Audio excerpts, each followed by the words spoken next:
Hello everybody, I am back again to do some binary exploitation practice using the Nightmare Challenges course that I worked on a couple weeks ago. I don't know, 2-3 weeks ago at this point. I'm not sure how to measure time at this point with all the staying quarantined all the time. So maybe it was just 2 weeks ago or 1 week ago, but in any event, I've forgotten about what I was doing on the previous ones, so I'm just gonna charge on forward and do the next one in the list, which is this Tokyo Westerns 2017 Pwn challenge called Just Do It. Apparently there's a motorcycle outside or something. It's wild that I can be near the top of this fairly tall apartment building and a single motorcycle still loud enough that maybe y'all can't hear it on the stream, but it was pretty loud in my headphones. Okay, so got my VM running, I'm logged in. I need to set up the directory for this one. PW17, just do it, I believe it was called. Yeah. And then I'm going to copy the actual binary.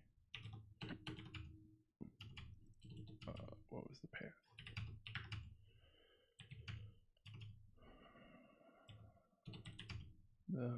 Yeah, just do it binary.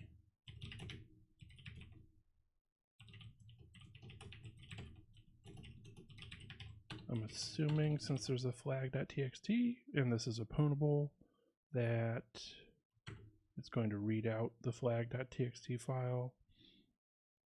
So we will use our own flag.txt for, I don't know, I could copy theirs, but my style is to just write my own. Okay, same thing as the previous challenges. Gonna open this up in Radar 2, do some analysis, see if we can go to the main function and start looking at it. And just sort of go the static analysis route as much as possible. I guess I could run the program. Yeah, let me go ahead and run it first. Just to see. It's not going to be right. Okay, so we got to type in a password. or realistically we need to do a buffer overflow of some kind. That is the category of challenges that we're working through at the moment. So we have our function Prologue. We set up the stack pointer, set up the base pointer, push ECX. Is this, okay. I'm pretty sure, yeah, I mean, if we're using ESP and not RSP and stuff, then we're on 32-bit. ECX would be, I would think, the first parameter, but I don't remember what the calling convention is on 32-bit. The last couple weeks I've been doing a bunch of work reverse engineering, but it's all been 64-bit and on Windows, so the calling convention is a little bit different.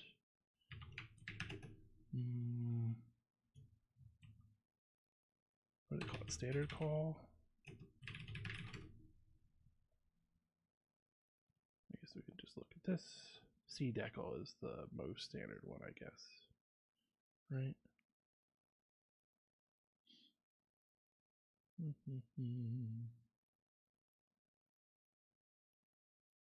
Everything passed on the stack. Oh yeah, that makes sense, right. The stack will have the argc and argv. Okay. Make some stack space. Put the, we're gonna do set vbuff, which we saw about last time.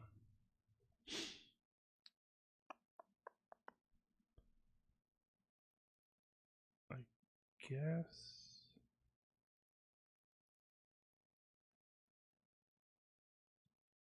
that's the, like a size of 2 for the vbuff. I don't know. I'm not too concerned with the buffer configurations. I feel like that's got to be the mode instead, but I don't know. All right, so then we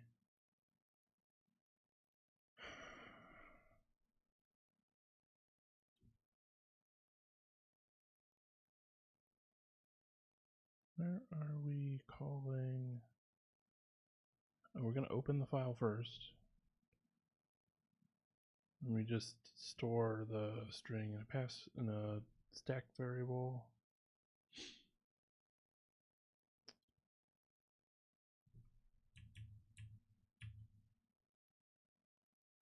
And if that variable is 0,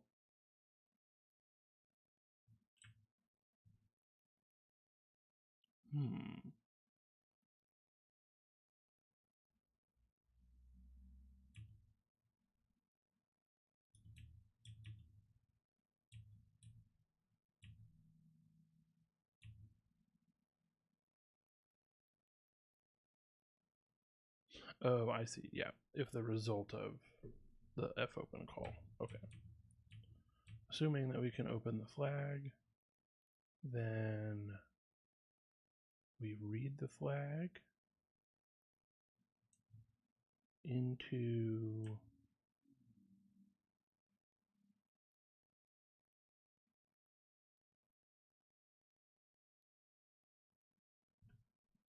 I guess just a static buffer here.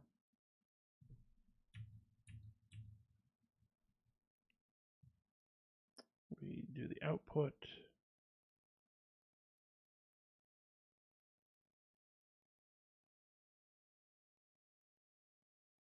Then we fgets on the standard in. Okay. So is fgets? No. That's interesting.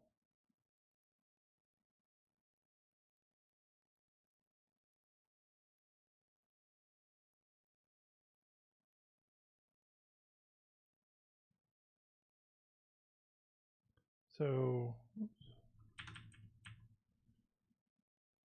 fgets seems to be taking a length.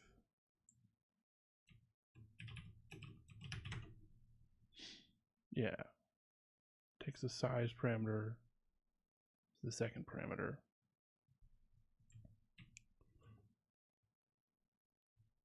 And so that's at local 20. Oh, okay.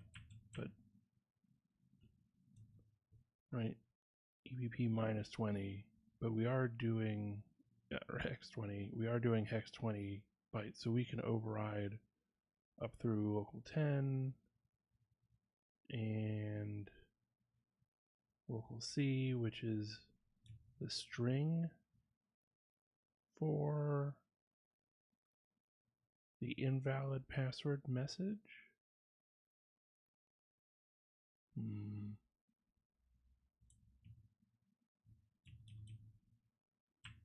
I guess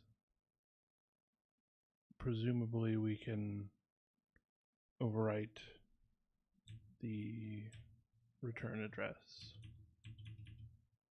and go ahead and jump to here to print out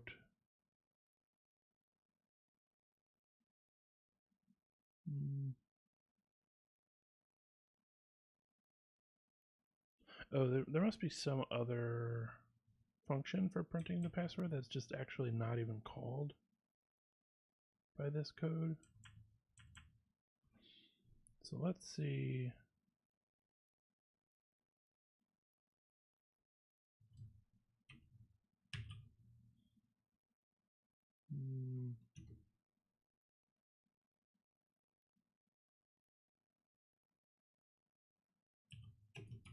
That's how you do fgrep stuff, or grep rather, in radar.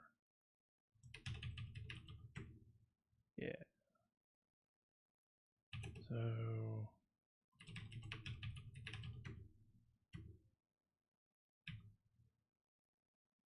okay. The bytes for the password, or is it just the address? This is 0804. Okay. So if I do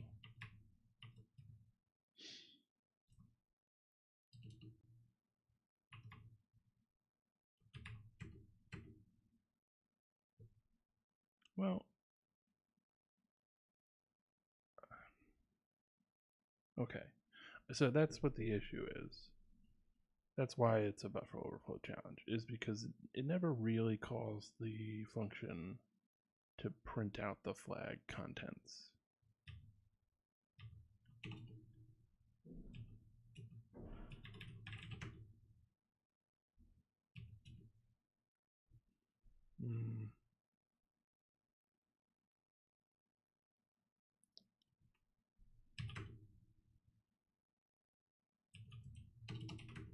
What do you have to do?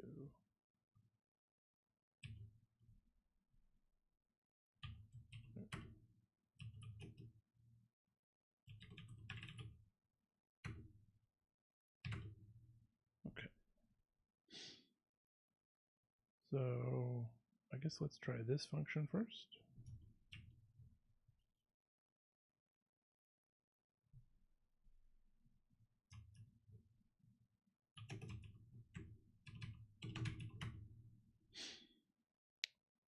No, this is just a PLT thing. Oops. This one.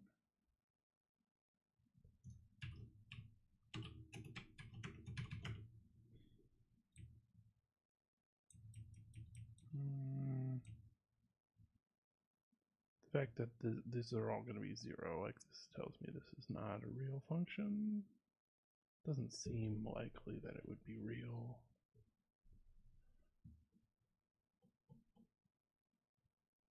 It just looks like gibberish, incorrectly attributed as a function. Well, that's weird.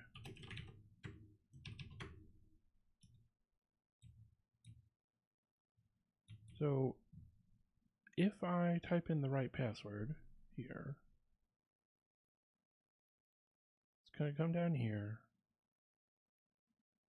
It's going to, where is it? Why is it calling fgets? Yeah, it's calling fgets on standard in. I forgot, I saw that already. Okay. So if that worked, it'll come down here, it will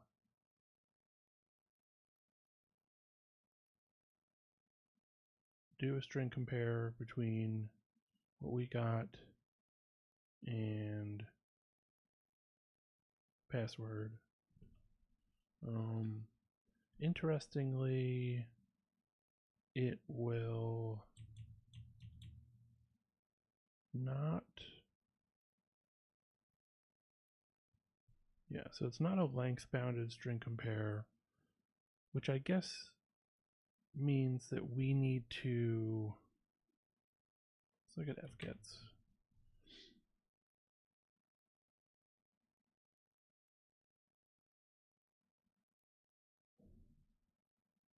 Okay, so as long as we don't have a new line or an EOF character, then we're good. So we probably want to put a null byte after the correct password, which is like capital P @ capital SSW 0RD.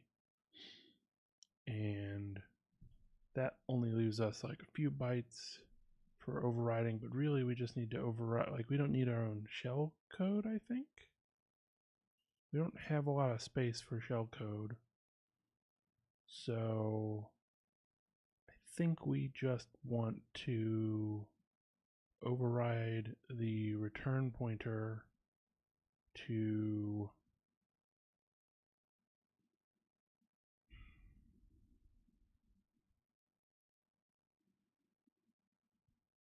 do what?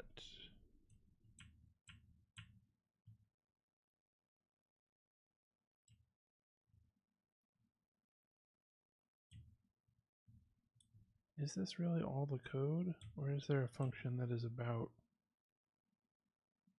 writing or reading from the open flag.txt?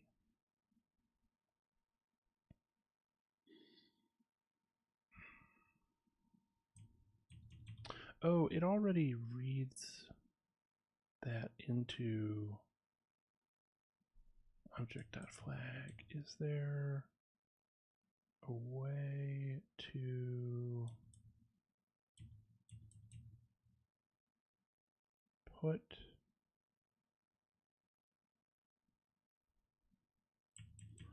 so maybe what we need to do is we'll have the password stuff and the null byte to get through this check. Or, I mean, we could, doesn't really matter if we get through the check or not. It's going to come down here and do a puts with the success or failure message. And, or I guess that maybe they're,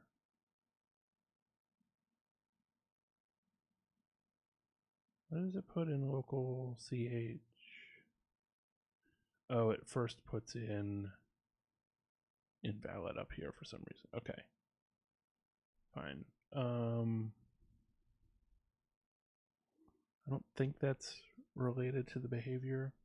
I think what we need to do is, I don't think the fact that it's pushed onto the, or stored in a stack variable up here rather than like down here or something in this spot is related to how we need to exploit this. So I think we will come through this, we'll do the print, and we'll get to the return. I will have overflowed the buffer to the point where we control the return pointer.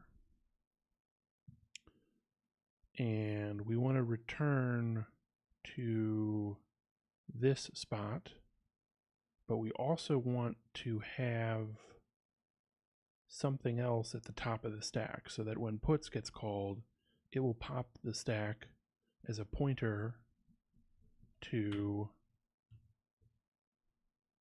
obj.flag, and then it will print out the flag for us.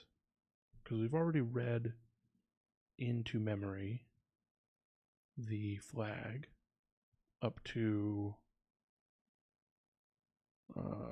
what is that, 46 bytes? No, 48 bytes rather. And yeah, so then we just want to trick the puts statement into printing that. So we want to jump to the call and still have, after the overflowed return pointer, do we have enough space for that? I don't think we would, because if we're at here and we can only write 20 hex bytes, we can only get up through the return pointer, which will then be popped.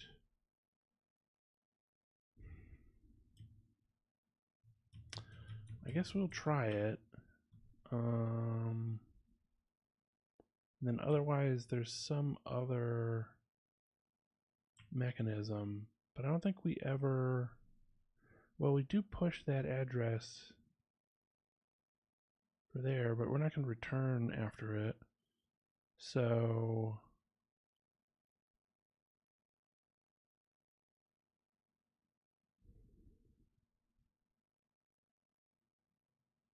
yeah, I mean, it feels like anywhere that we can set the return pointer to, whatever address we could force it to go to, we still need something on the stack for it to attempt to use.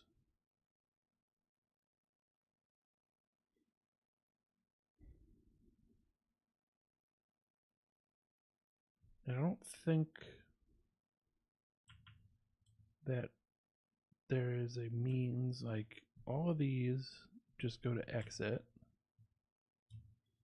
So if we're going to override the return pointer, we're always going to come here, and this is going to, leave is going to like clean up the stack pointer. So I don't know that we have an easy way to impact the stack pointer. ECX. What is local 4H2?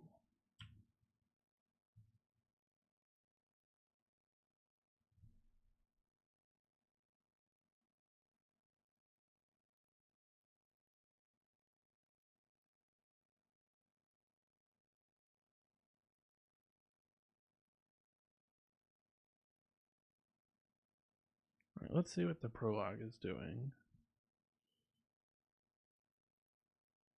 So whatever the stack pointer is, plus 4 should be the first argument to main, I guess. I mean, if it's reading them from the stack.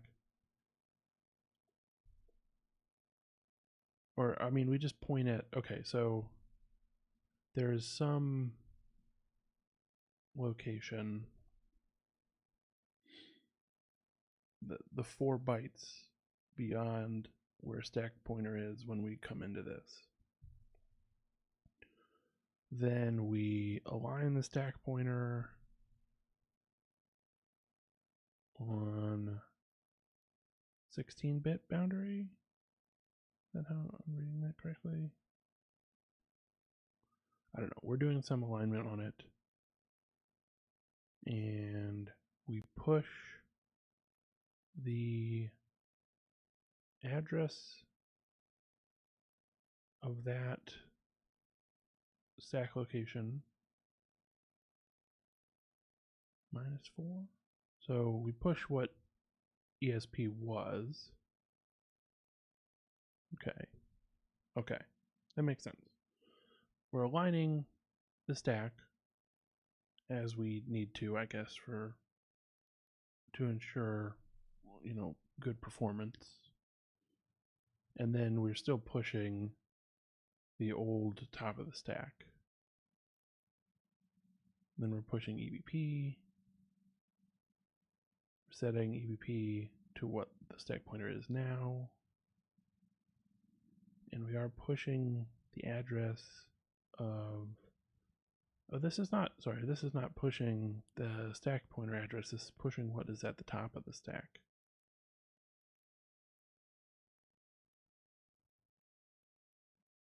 Because ECX is what, ESP +4, now it's -4, so it's whatever was at the stack before we did the alignment, pushing that D word. Okay.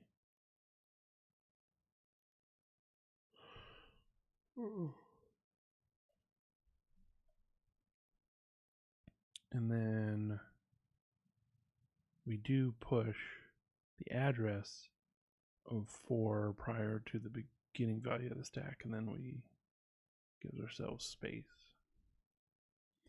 I want to just do this in GDB, I guess, and see what the stack looks like.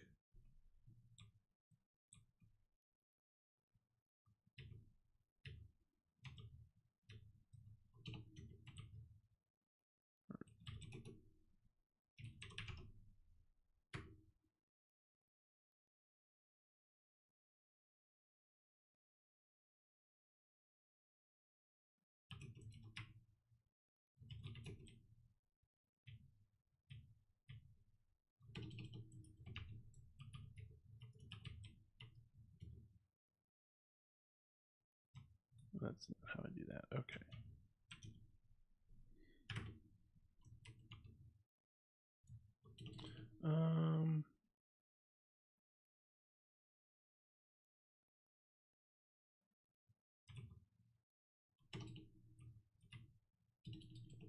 All right. I want to set a breakpoint actually.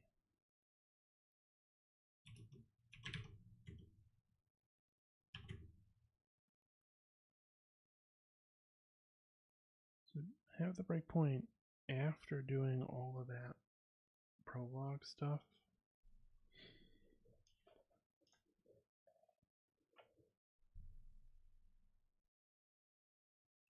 Can we set our breakpoint a little bit earlier so that I can see what that setup looks like in case it is necessary?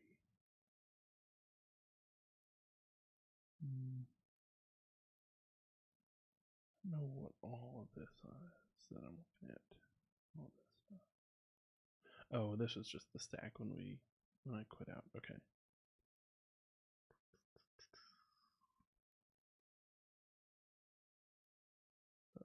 Call stack.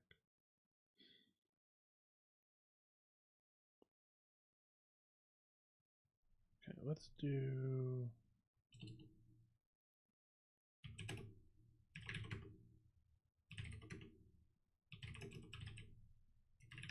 How do I delete the breakpoint?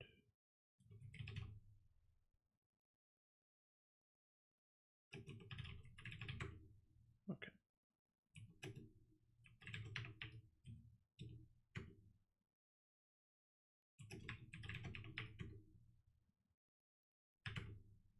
Can I get that? Okay, cool. So you just gotta say beginning of main, otherwise it will assume that you don't want to break in the prologue. So our stack pointer is D53C, has the address of this is the return address back into libc start. Okay, seems fine to me. And before we go any further,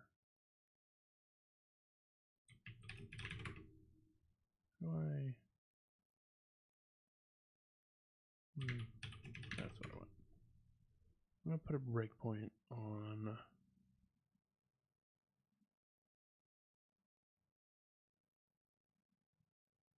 I guess just here.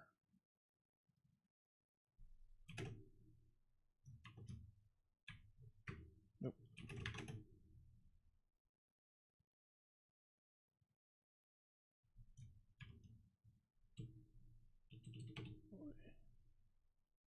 Keep not copying it correctly. There we go. Okay. So now when we go through, we will actually, I can hit run at some point, or continue, I guess, and we will go to the end of the function and be able to see how that all finishes up. All right, so D53C, D5, 3C. We're gonna load this into ECX. Step 1, no. All right, that's not what I wanted. Single stepping until exit. Well, I don't know why it's called single stepping if you're doing everything through the end of the function. Well, let's see what the end of the function looks like. And that's what I want. Single instruction, I guess. Step instruction.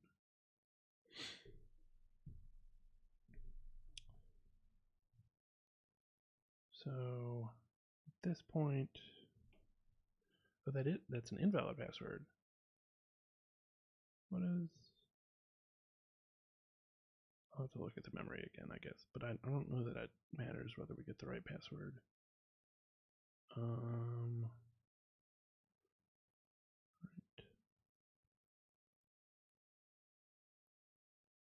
So the stack view is a little bit too short to see all the way to the top. That's fine. We are going to load what into ECX? D540, which is 1.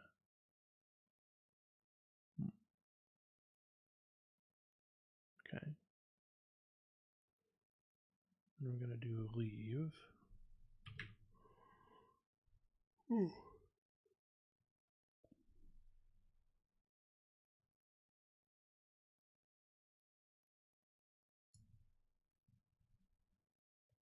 Which sets us back to now 52C rather than 53C. Okay, sure. Oh, yeah, okay. And then 540 being that first. I don't quite. I'd have to look at the like System 5 ABI docs or something to understand what this first thing on the stack. I mean, maybe that's just a libc thing, because these are the parameters, pretty sure. Like, oh, this is argc. Okay. Why do we have to put argc? I guess we don't care about argc. We're just using that to find what the stack pointer should point at. So argc is 1. This is our argv pointer, and this is env. Okay.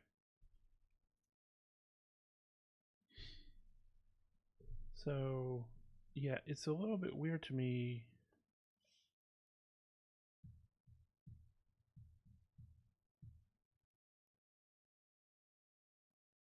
What has leave done? Maybe I don't understand what leave does.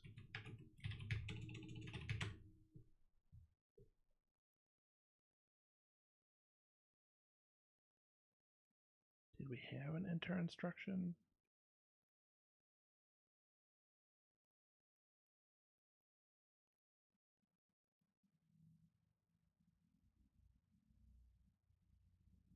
So before we did the leave, EBP was 28, ESP was 500. Sorry, EBP was 528, ESP was 500. Then we did the leave, ESP is 52C.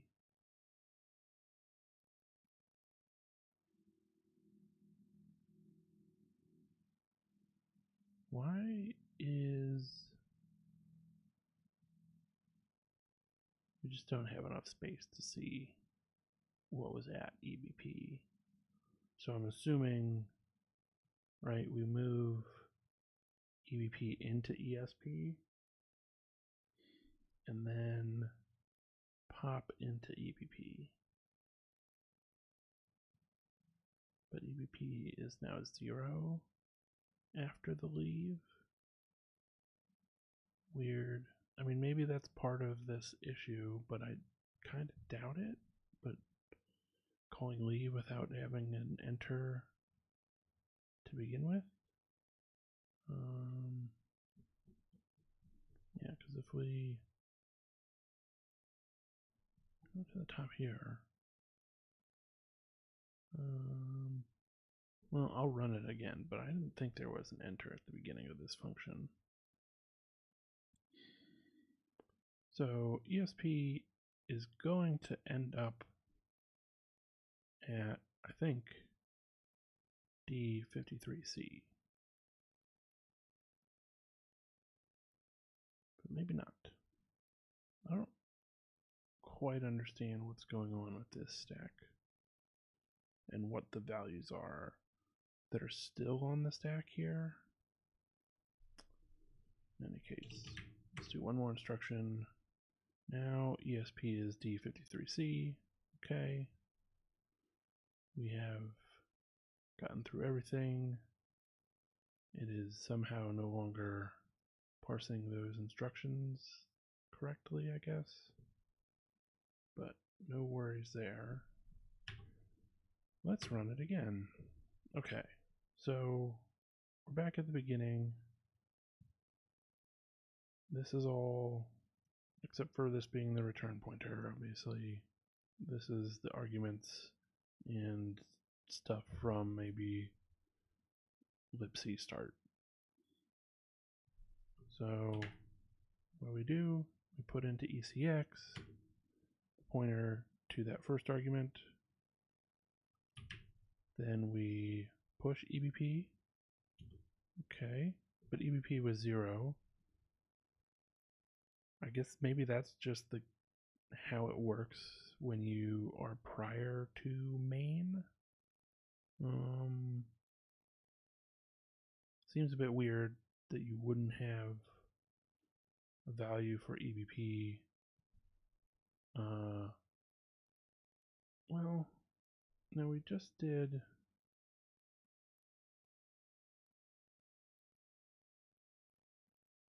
Am I going crazy here?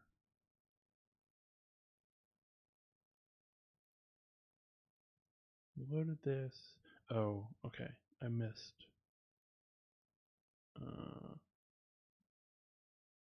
I was misreading the sequence of instructions. So first we do the alignment. So after that, ESP is 53.0, D53.0. Okay, so that's what gets us this junk space, I guess. And then we still push the return address. That's why we have that same return address on there. We push EBP, which is 0 for some reason. Okay. And then set EBP to ESP and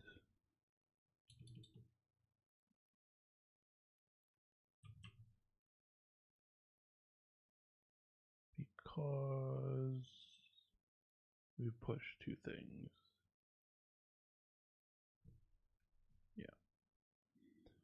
Okay. Then push another thing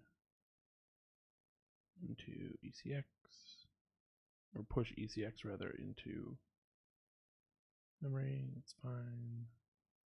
Pointer to that first parameter. And then we're basically in run the function. So let's do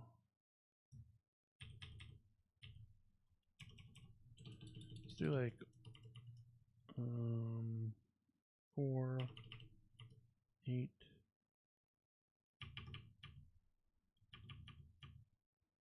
16, 20, 24, 28, and then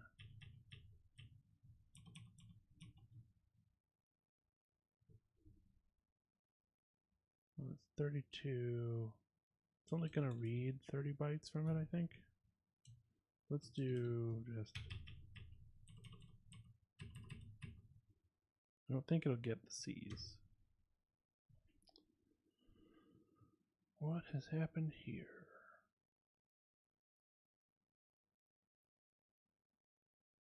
Okay. So this is our call to puts. We're at this address.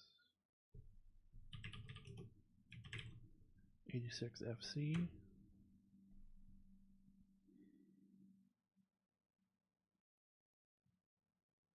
So when we do that puts call, so I'm going to put a breakpoint on the call because I want to see what has happened to the stack.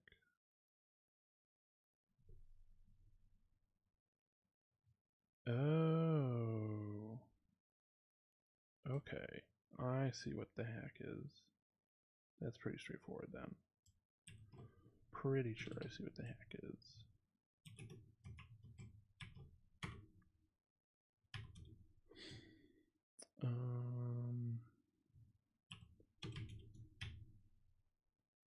Whole bunch of A's.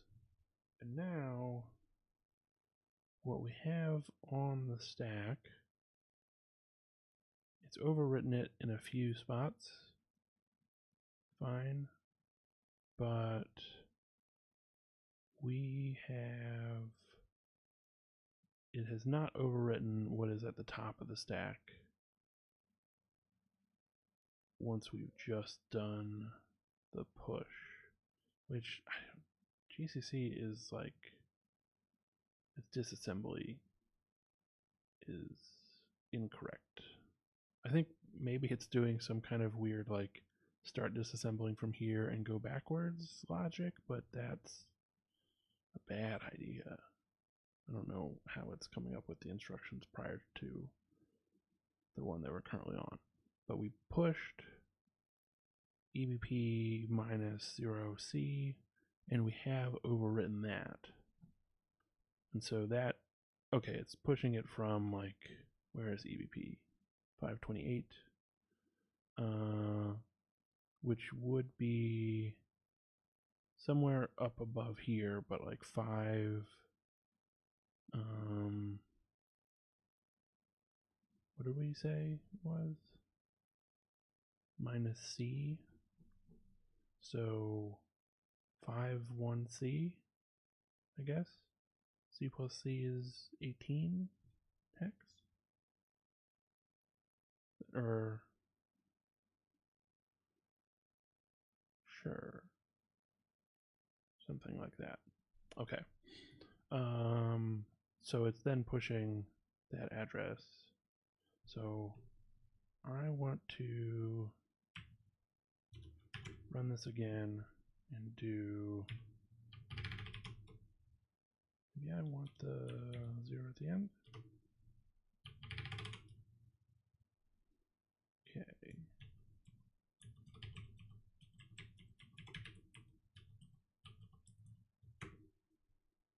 Oh, well, we need to run it, and then we can,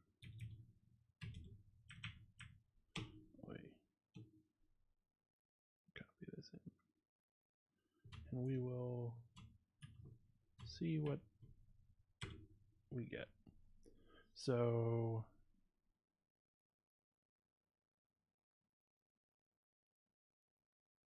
okay, it only took up through here, I guess, and that's why it's, but what have we pushed onto the stack? 1, So I'm guessing it's this 1, 2, 3, 4. Maybe it's the beginning 1, 2, 3, 4. I should use that like correct tool.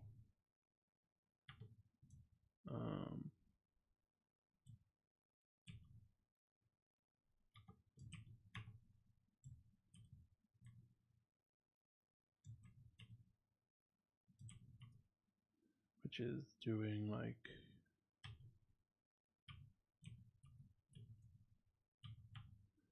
generating a non-repeating string so we can more reasonably see what's going on.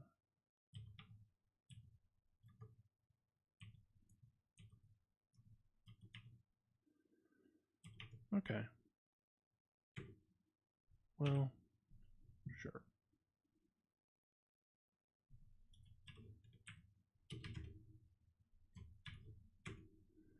All right.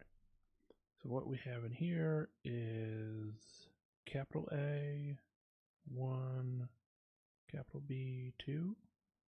No, these are lowercase. Well, that doesn't make a lot of sense.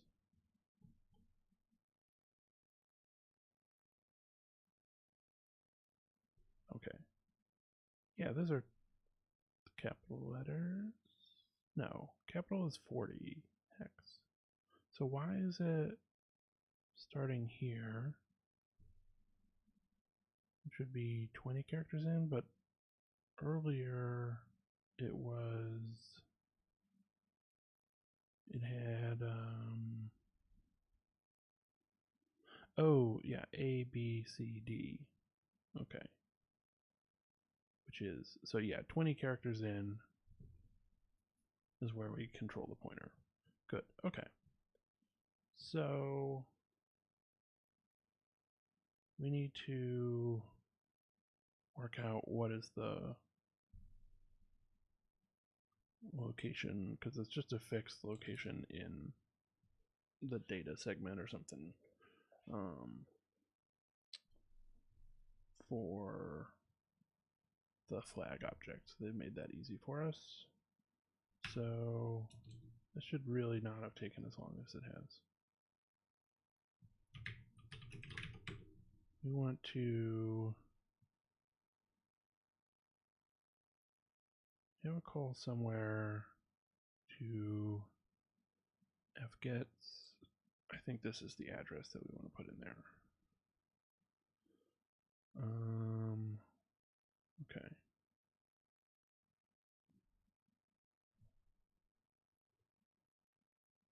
Does it need to be?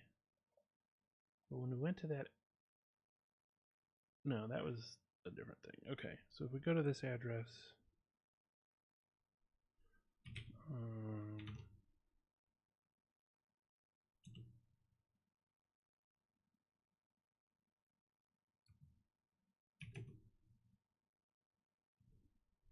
is that a reasonable way to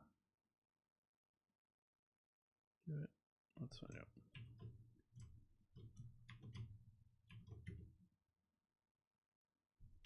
Okay, that's what I wanted. Yeah. Can I do C for characters? I don't know. Okay.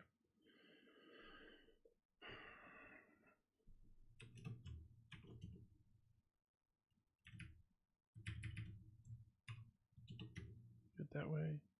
Still, whatever. I don't know how to tell GDB to print out a string, but I can see that this would be a string. And this is probably FLAG, open curly, right, it's the stuff that I put into the file. Okay, so we do just want this address after 20 hex bytes. So I've already forgotten how I do my pwn tools stuff. So let me copy exploit to here. We will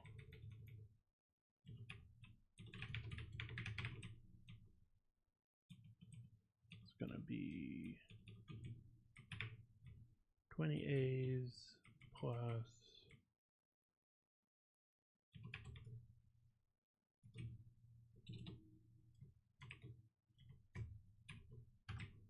that address, 32-bit encoded.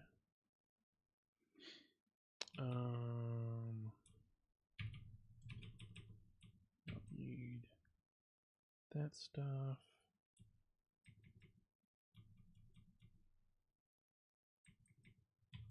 But we do need to remember what the input thing was. Input the password period. Okay.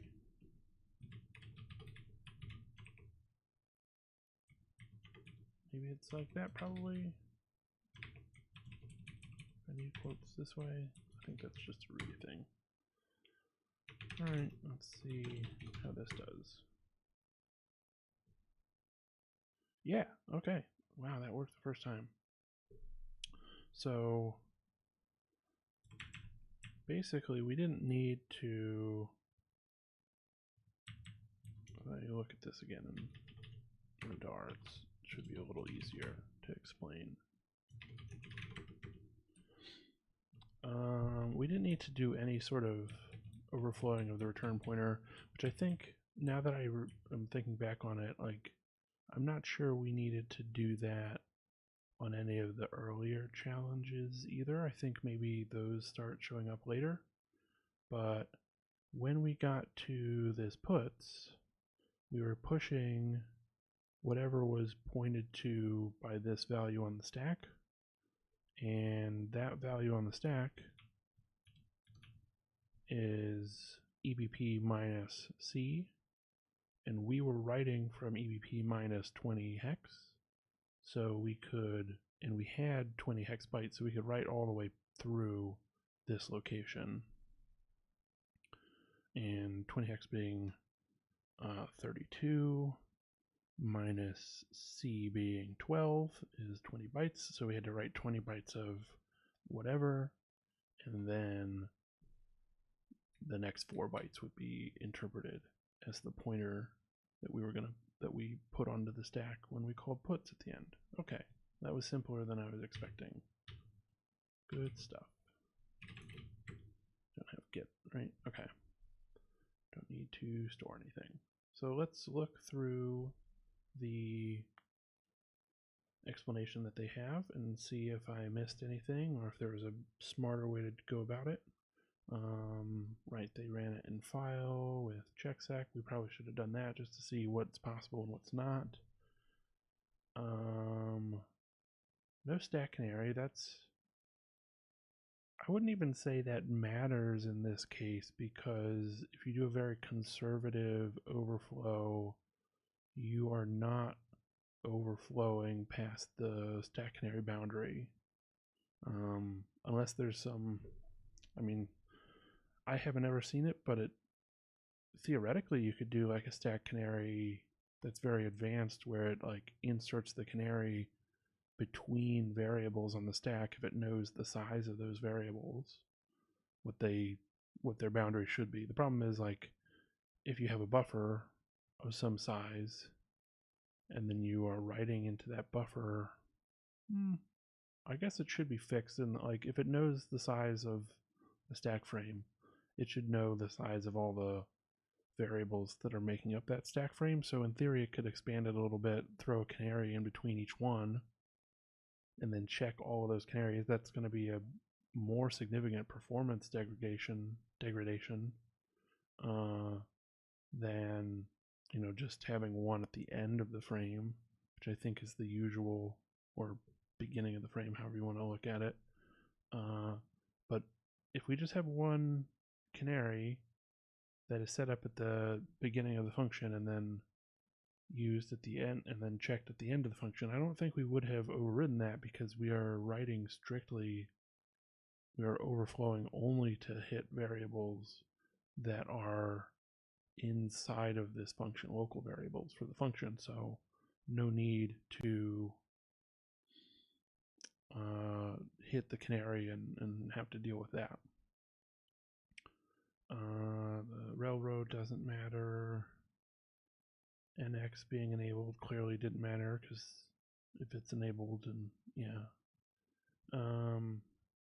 And the stack is non-executable, so that might have just been an indication that, hey, we're not looking to, write some shell code and jump to it. Fine. Didn't end up needing to. I don't understand what is going on with this. Like, code snippet? File open error. Oh, that's just because there's no flag.txt. Okay. And so they open it up in Ghidra, they see the structure of the code, and it is trying to open flag.txt. Okay. Yeah. So what was the value of password? Is it not? I thought I did type that in. I must have. Oh, yeah, not a new line character.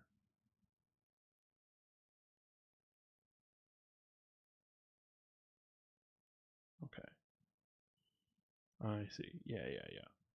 That was my issue with just typing in password directly in GDB, is it would include the new line or append one, so we needed to have a null byte directly after password in order for the string compare check to work.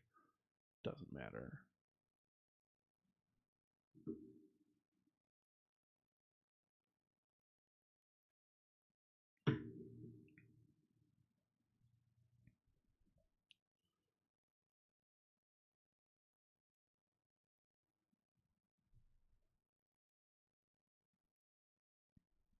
So, yep, they see that the buffer size allocated on the stack is not large enough to hold the amount of input that will be written when they call fgets on standard in,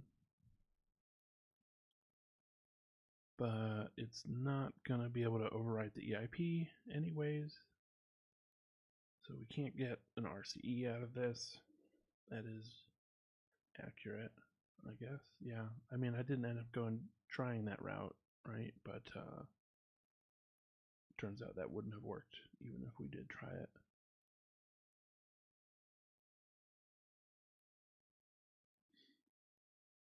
Okay, so yeah, it looks like that is the approach that they used, is just go ahead and write 20 bytes overflow that pointer on the stack.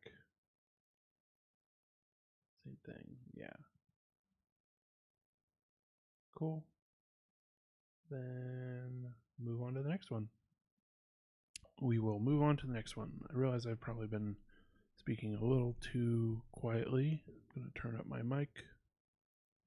It's a sort of perennial problem that I have.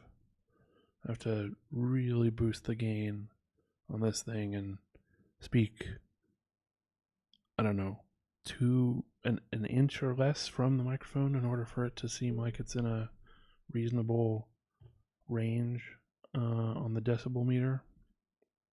Hopefully this will be a little better as I continue to sort of mumble to myself. Alright, next one is called this. Oh, now we're in a new category of buffer overflow. So we were in variable buffer overflows. Now we're in calling a function buffer overflows. Okay.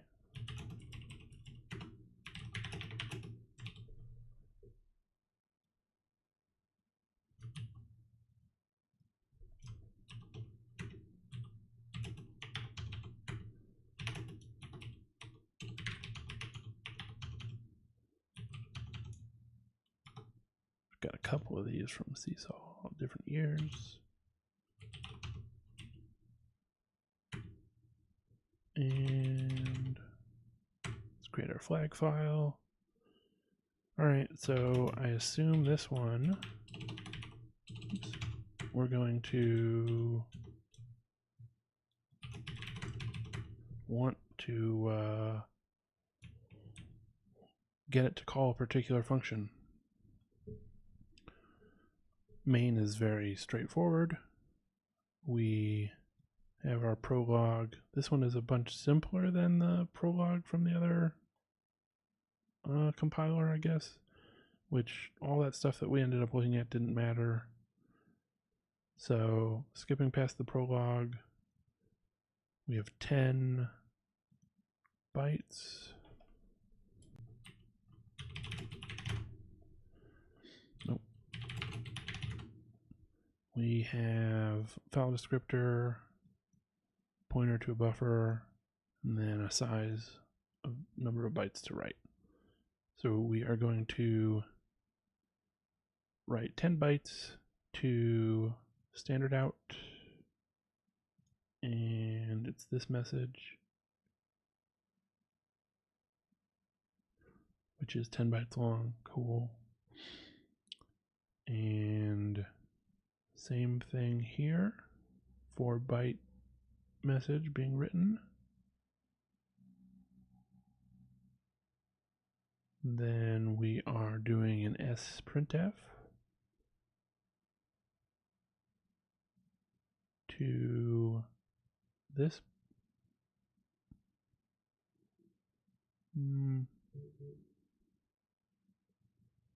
What is, okay, double check. First parameter string to write to, then the format, then any other parameters. So these are using different calling convention. Oh, and this is 64-bit. I should have noticed that. Okay. So 64-bit System 5 ABI, or just general like AMD 64 ABI, not on Windows. I think, yeah, EDI, RDI.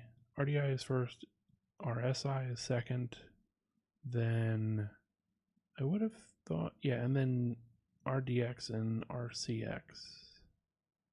In that order. Let's look at 64-bit.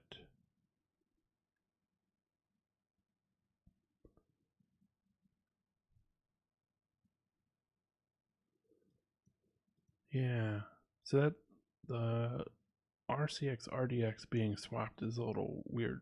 It's just like a little jarring for me because I've been in Windows land where it is RCX RDX.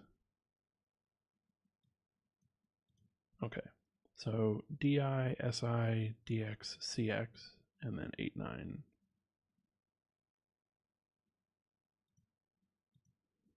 Okay, so DI is got a stack buffer at RBP minus 80.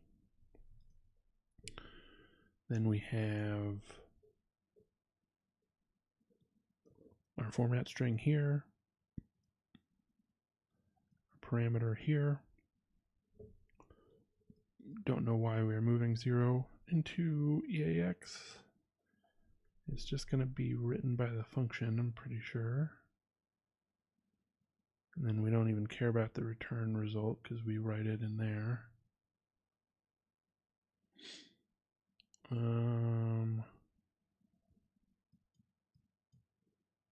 Yeah, interesting.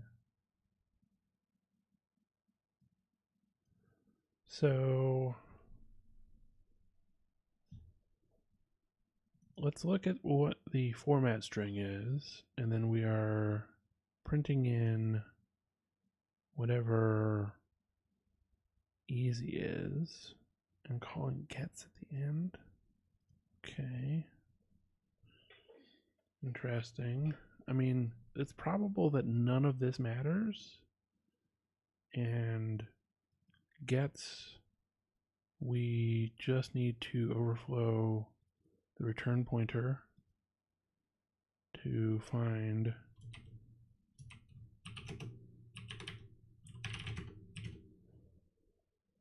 whatever. I'm guessing this is the entry point. We're going to see what's at this one.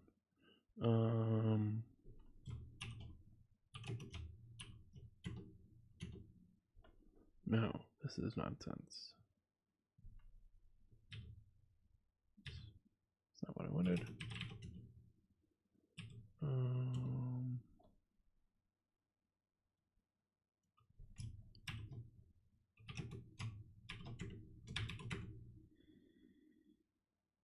Also nonsense.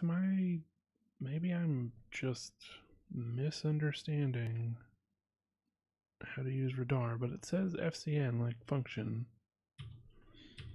Man.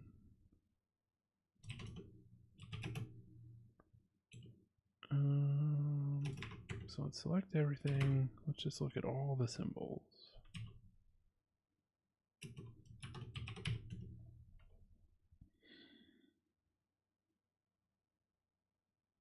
These are the imports.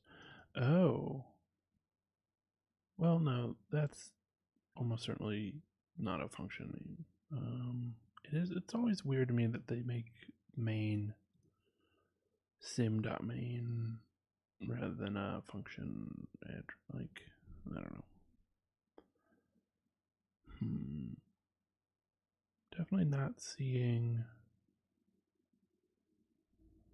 Oh, so we could just jump to system and then that's going to call based on whatever we have.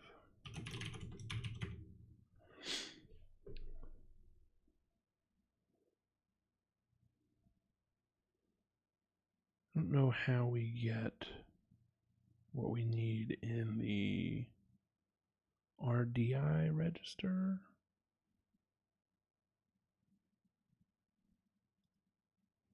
But we can give it a shot. So, yeah, let's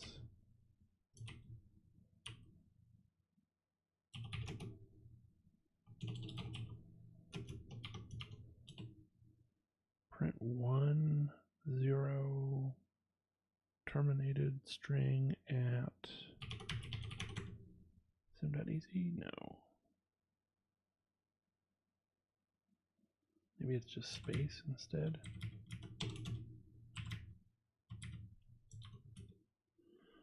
Oh, I figured out how to do this properly last time, and now I have forgotten.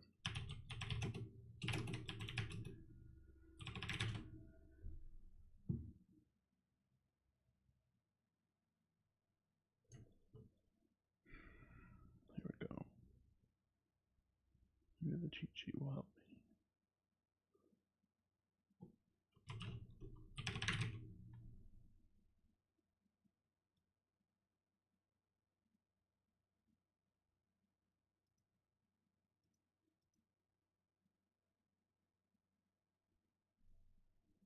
Is that not what I did? Maybe I need to have the spaces in there.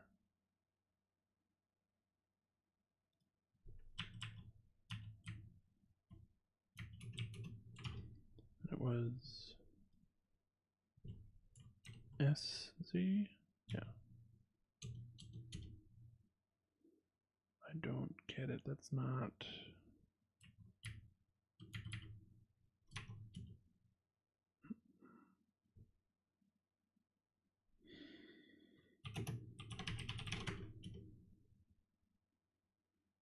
Oh, it is a function. Oh, it's going to print to me the address. Oh, okay. I guess, yeah. Go back. So what I want to print out is,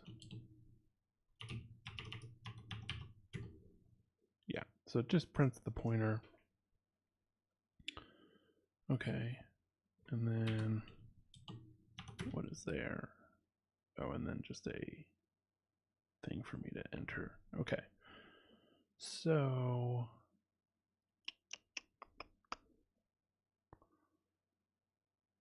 what do we want to do with that? I guess that's because it has like ASLR on it.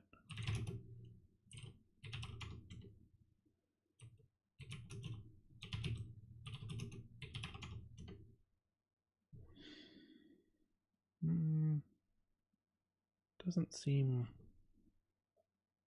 like that is the case.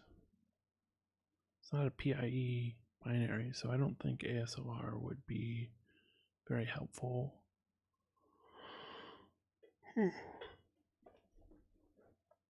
Nonetheless, it's going to print us the address of a function to go ahead and call system, or print out the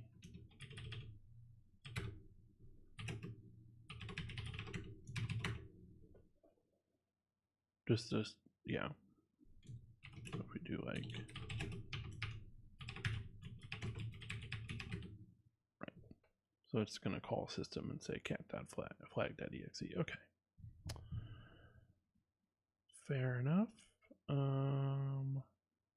We just need to put that in the right location.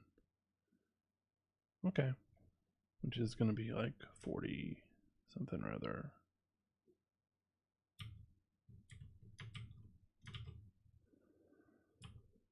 How do you generate?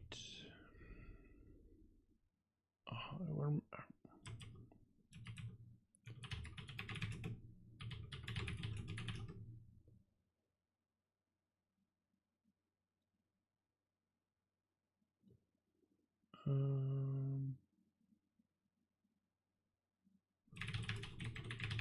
mean, that's such a poor choice of search terms. There we go. It's De Bruin,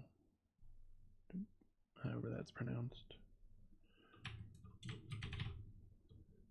Maybe it's in here. Yeah. So we can do.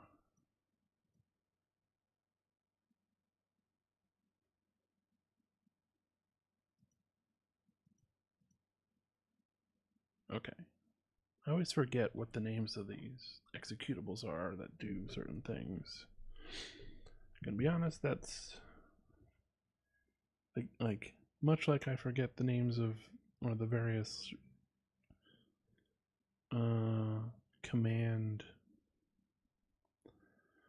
I don't know if they would be considered names. They're not even shortcuts because there's not a long name for anything in Radar, but yeah, everything just seems super arbitrary, and I'm not, it doesn't stick around in my memory.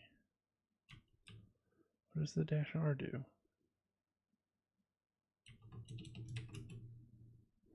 So we needed 40 hex, which is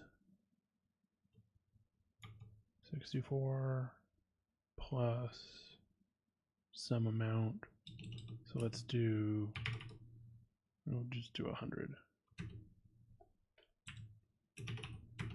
Okay, I see. So we'll get this sequence. And then let's try to do it without GDB, I guess.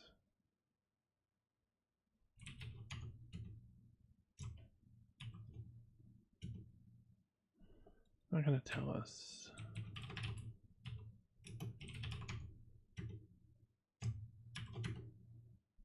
Where were we at? Where was the address null? Unhelpful. Is it?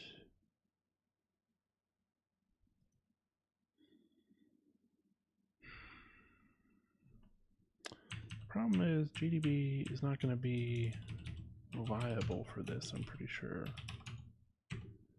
We need to do GDB. It adds some environment variables, which then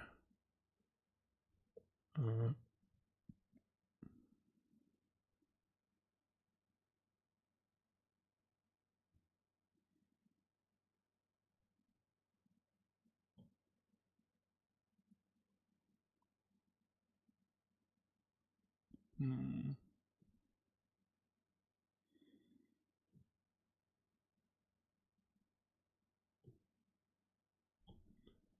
want to print out the environ of the binary.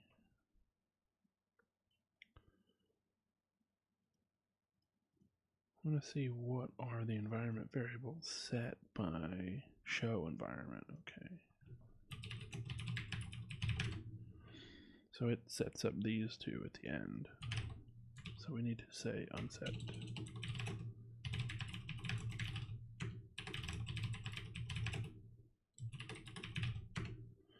Because those won't be there when I run the program from the terminal. Pretty sure. We'll double check when I'm done with running it in GDB.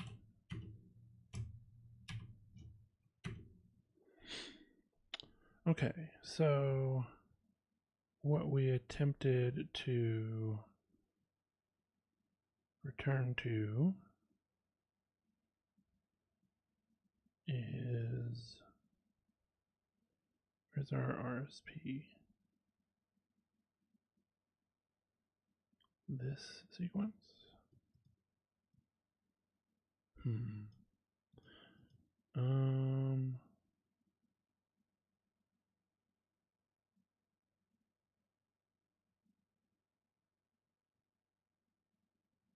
Maybe I'm misunderstanding.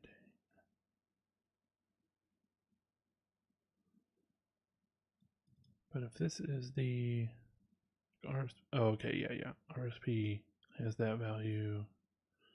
So let's just find this. What do we need? 8 bytes, I guess. Doesn't really matter. I think we'll find the sequence either way.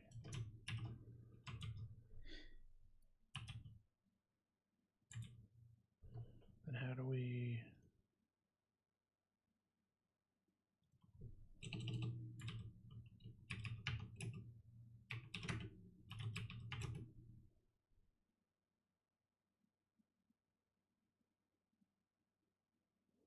dash Q.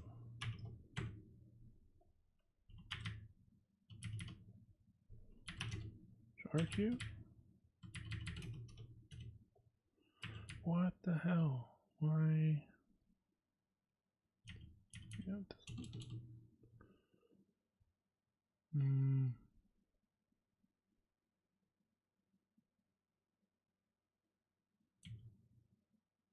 Very confusing.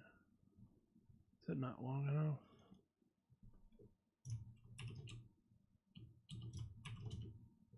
No? Okay.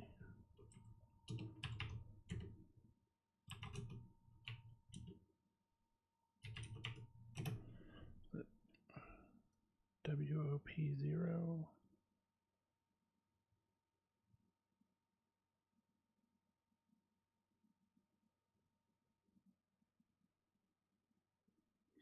So I need to give it the hex bytes for that? That's rather annoying.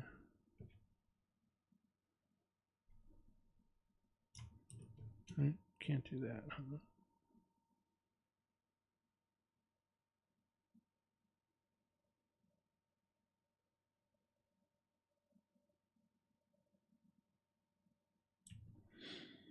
Yeah, okay. Oh, it's WOP. Oh. Does that help?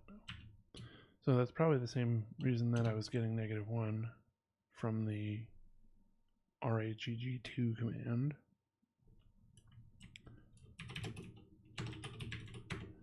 I need to give it in hex, which is just delightful. 59, 41, 41. This is going to be 60. No, those are 5A. 41, 41, 61, 41, 41, 62. Didn't find it either. Wow. So it can't find the sequence that it generated. That's,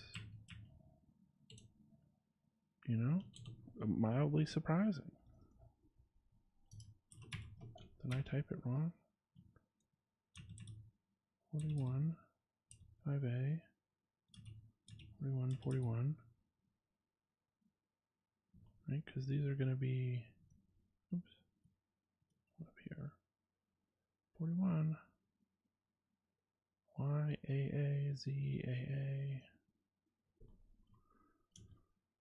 No, okay. Well, I know what this thing was, and I can just find it. Just like, what is the fucking point, you know?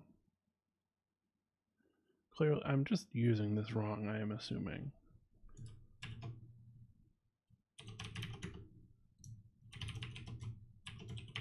How many bytes is that? 72 bytes. Okay. So that's our 64 plus another 8 is maybe where it pushes the old value of RBP, I guess. And then, yeah. All right.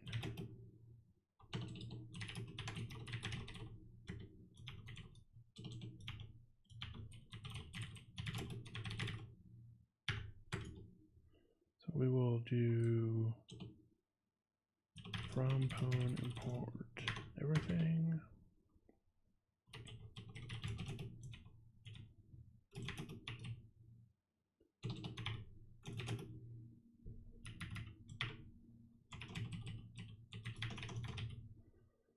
And then we need P64. We will have to get the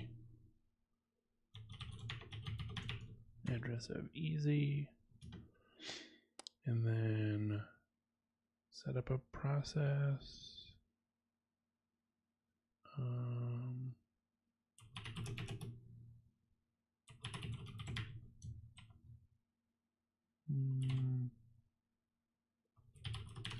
I don't remember if that's the right syntax. We'll have to double check the old script because I wasn't reading it closely enough.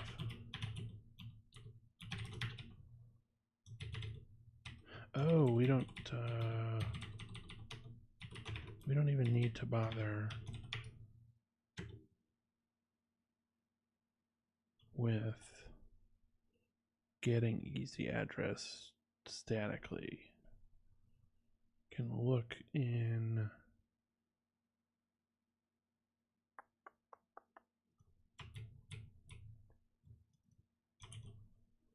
let's look in the pwn tools documentation. It'll be some other thing on a pipe. Oh,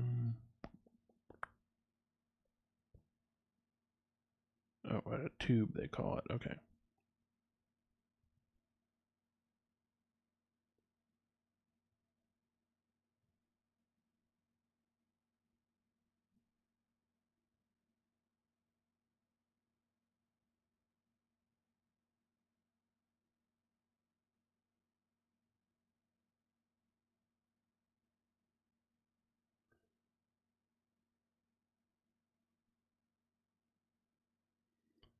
So we want to receive, we need to receive a string, right? What did we see when we ran the program?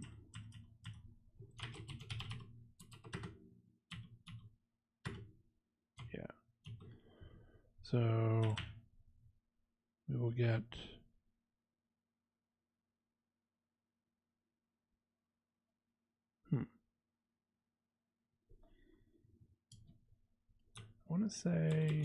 I want to try to write this so that it's not super specific to my machine in case it really does. I think it's going to be the same address every time though. Yeah, but like in theory it wouldn't be. So you can just say receive line.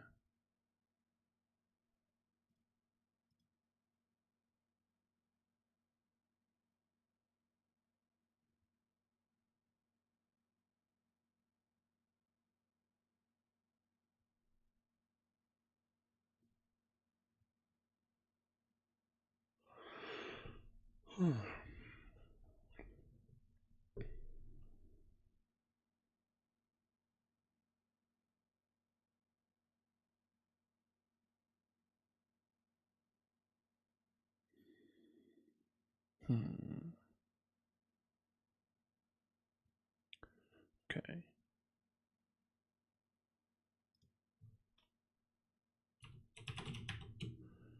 So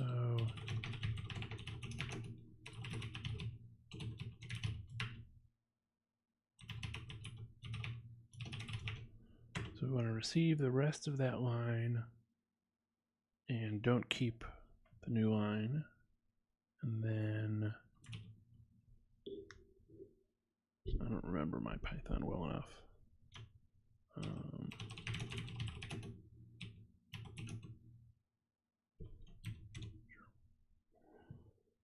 Be something in here. Just call int. Okay. Oh, it will. So if we leave in that.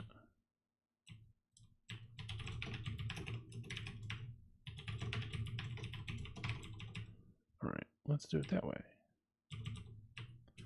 So we set up our payload from using the address that we were given by the binary. Then we receive until the prompt character and send the payload. And then it's like, do we receive all?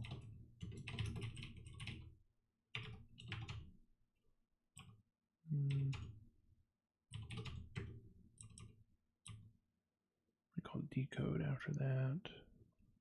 Oh, now I gotta do print on it, yeah. Okay.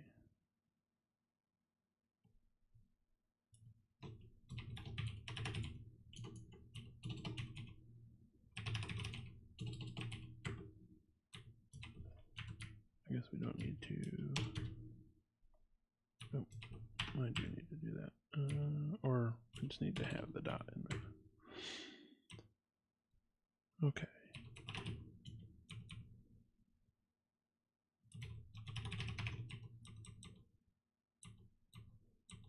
All right. Let's see if that helps. Give it a shot, right? All right, what did I do wrong here?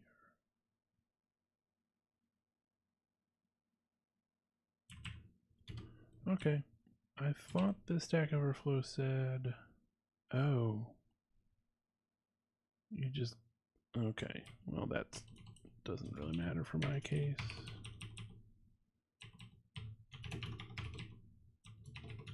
So you still have to provide the second parameter even if it can guess from the existing prefix in there, whether it's 16 bytes.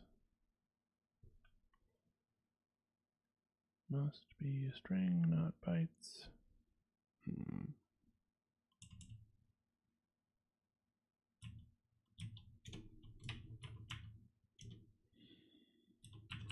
We had to call encode, okay.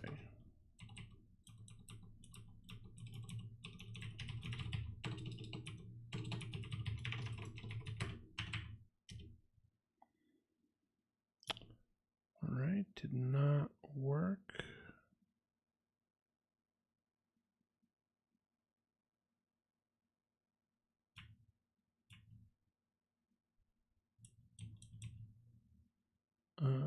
Let's try it in GDB. I guess this might be the offset issue. Maybe there's still some offset kind of thing. Maybe it has nothing to do with the environment variables. I'm still going to unset them.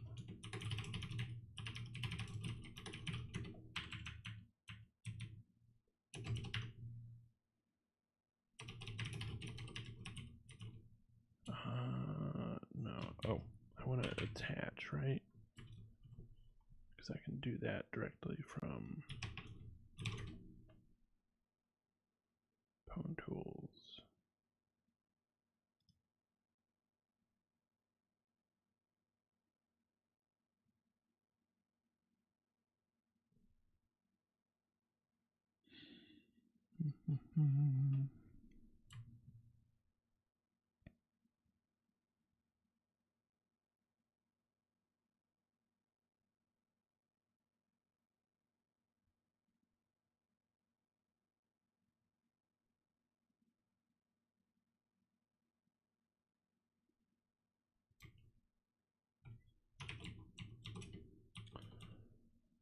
Right, let's look at this.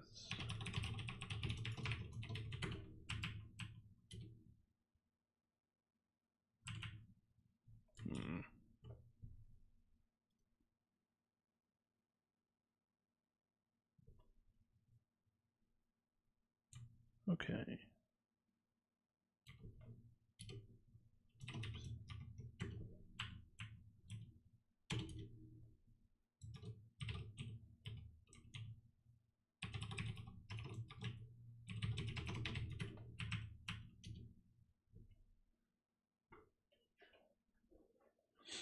What has happened? Cannot find a terminal binary to use.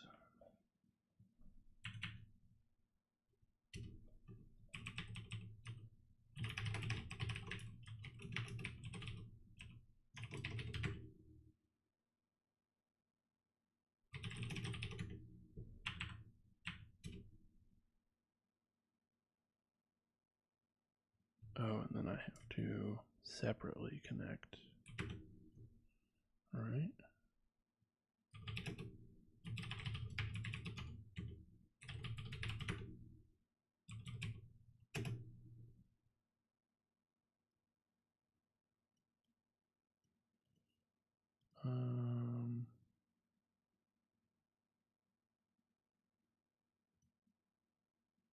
Says it's running that in a new terminal.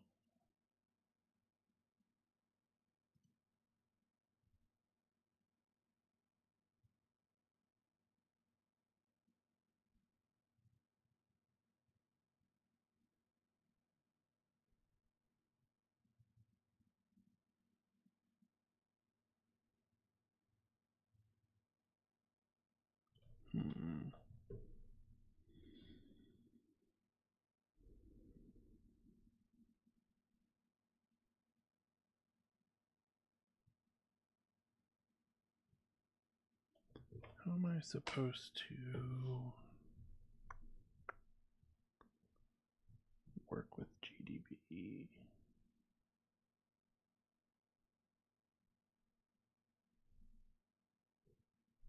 Is it running a server that I should then be connecting to?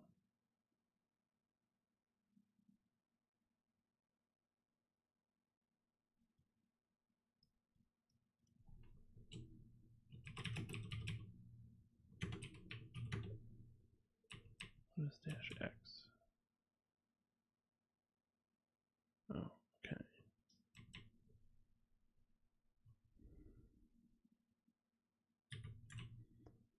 I don't know what is necessary in this case.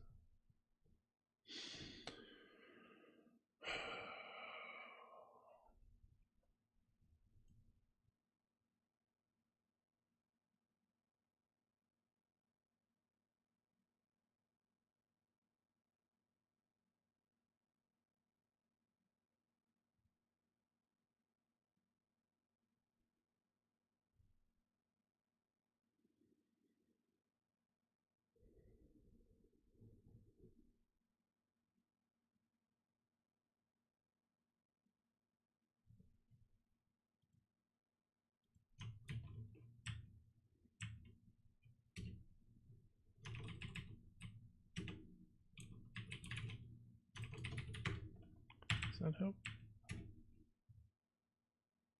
Does not seem to help.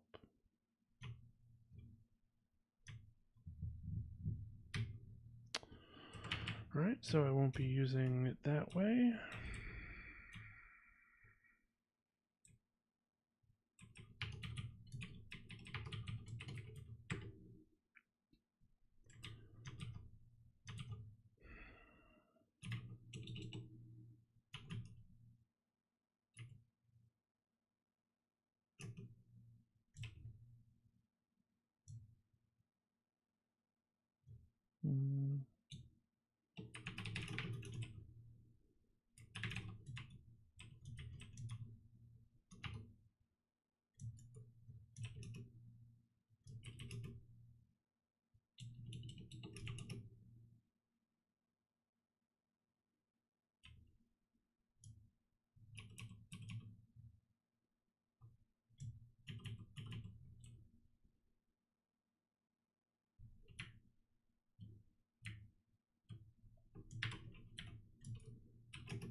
So let's do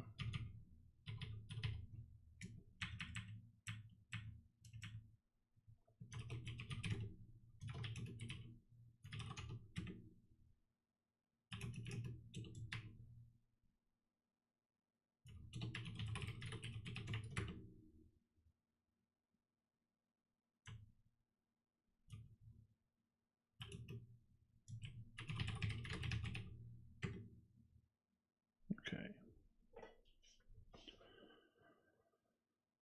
So it's just we need another 4 bytes, at least in this case.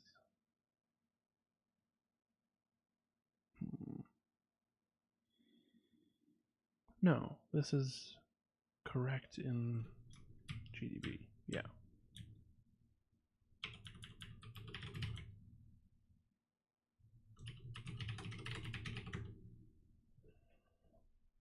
But who the fuck knows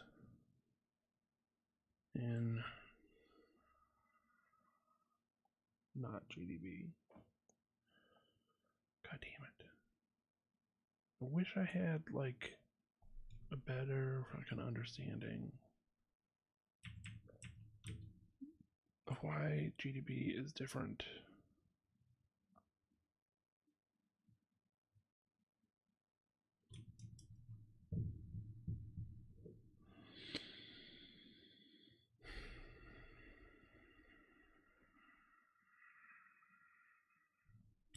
Because the only thing that I can think to do right now is to just be like, oh, let's try, you know, moving it out another 8 bytes.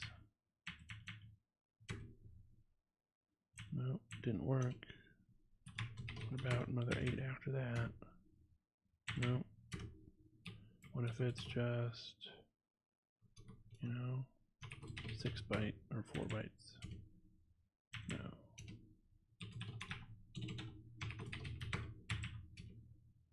Nope. So, what the fuck, you know? What do I need to be doing here? I mean, first off,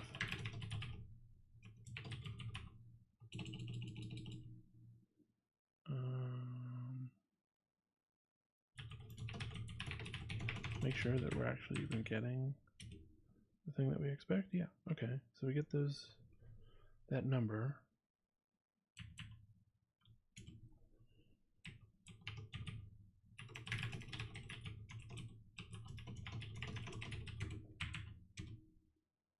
And what is the /R for? Is that for the 04? Or that's the 0D. And then 6, 40, and all zeros. Okay.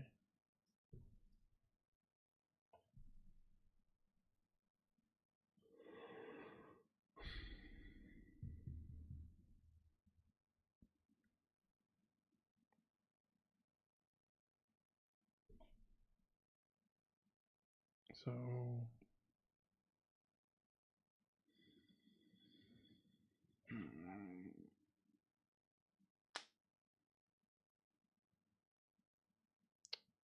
what the fuck do I need to be doing differently?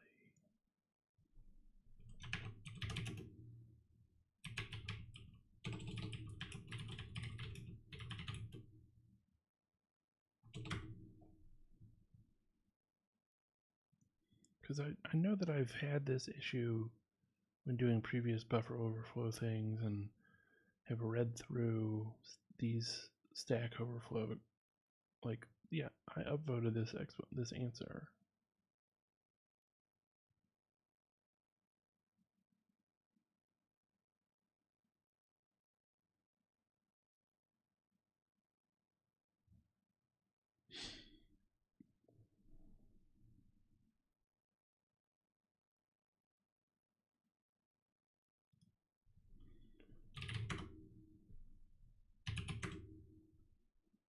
So, got all of this stuff.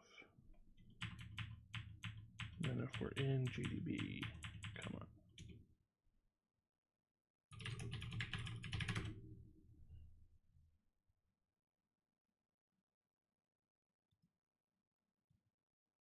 It really should be just the number. Well, I guess it puts the whole string in there, and it's.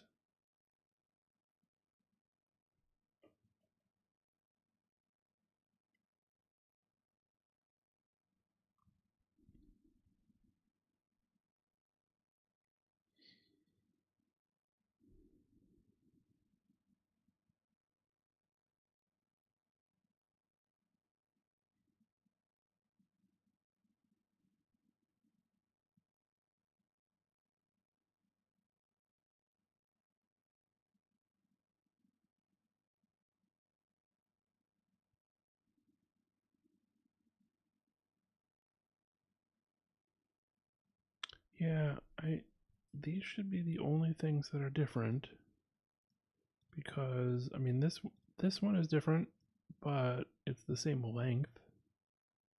So user bin env.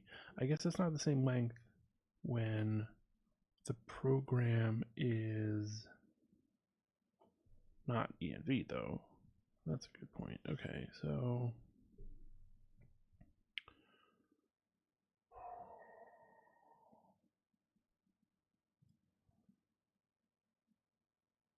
I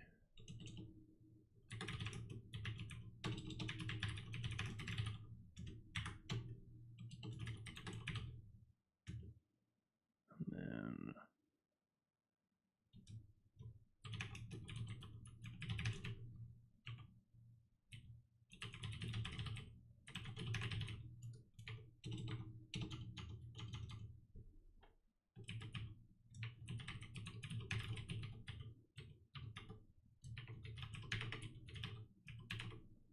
maybe that's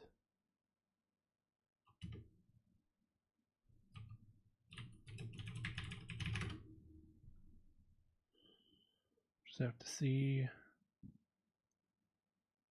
if that makes a significant difference.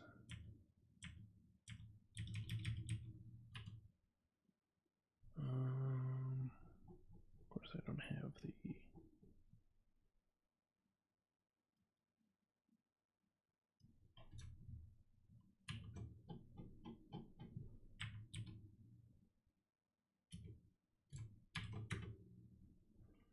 All right, so it's at the same location in the string.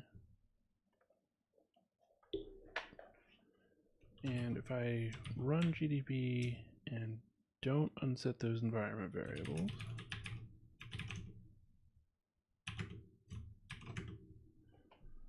we're still at the same location. So the environment stuff has no impact on that, on where we are relative to the beginning of the string that we wrote. So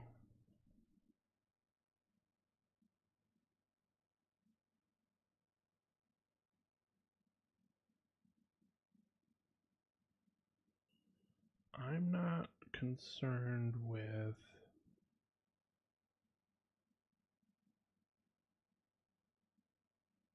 like, I feel like all of this is really about how to handle cases where the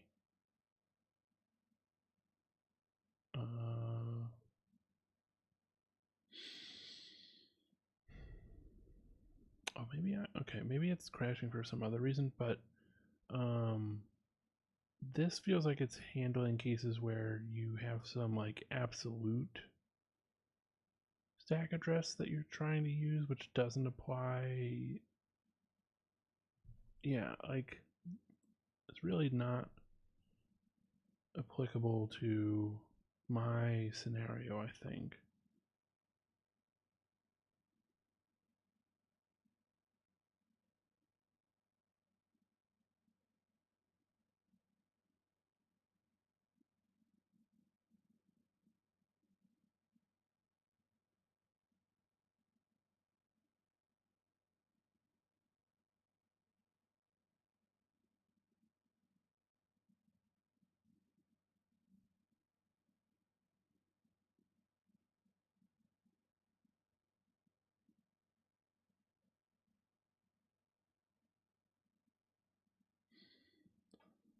Like I'm not putting in an address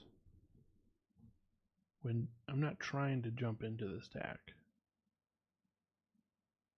I am overwriting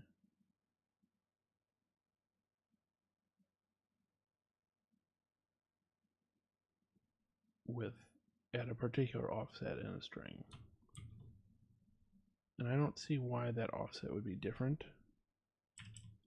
in some cases. So let's copy this string.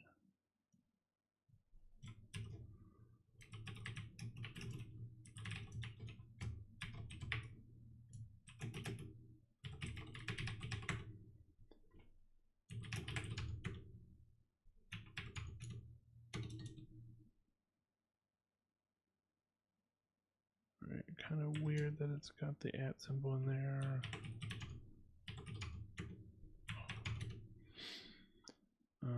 But it's definitely, oh, what is the, like, how do I tell it not to print the new line? Right here. And okay, so let's see what this does in GDB.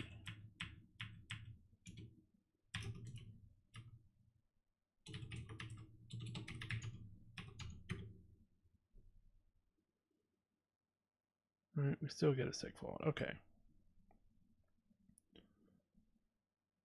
Why is it segfaulting on RSP? Still points at, oh, because I've made it longer at this point.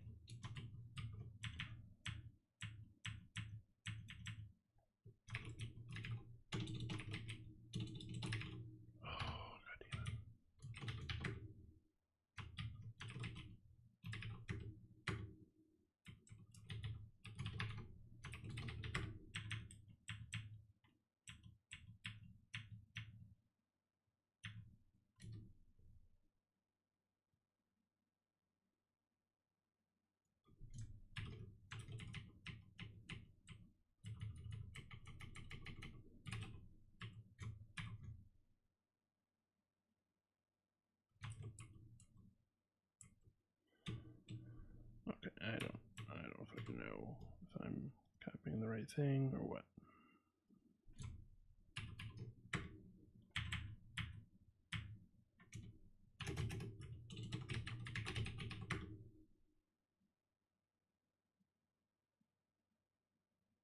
Okay, so I think we did get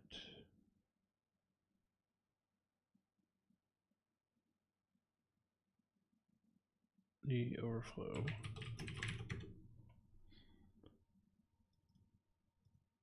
So let's put a breakpoint on this address.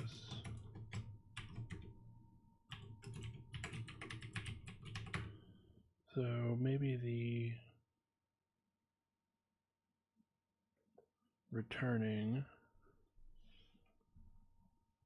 was simply to, or maybe the segfaulting that I'm seeing rather was like after we did return into the easy function. Stack pointer points to that address, but that address, is that going to be, yeah, okay. So then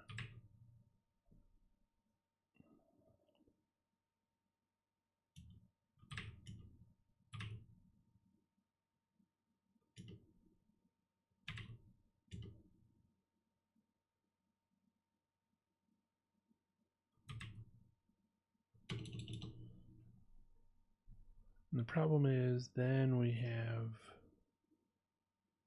a return that results in a crash.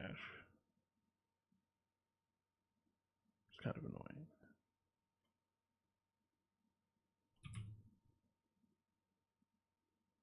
Okay, so what I want to do is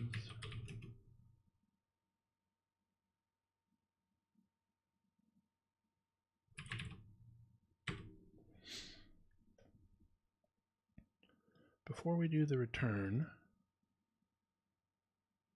before we do the gets, we should maybe be able to see what the return address is going to be. Hopefully it'll be visible on the stack when printed out. I mean, I'm sure that I can get gef to print out the full stack. Or, you know what I can do?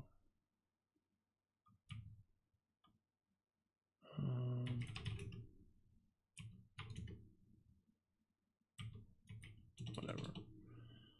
I can just run it normally. What did get not? Oh, it's still taking the same input.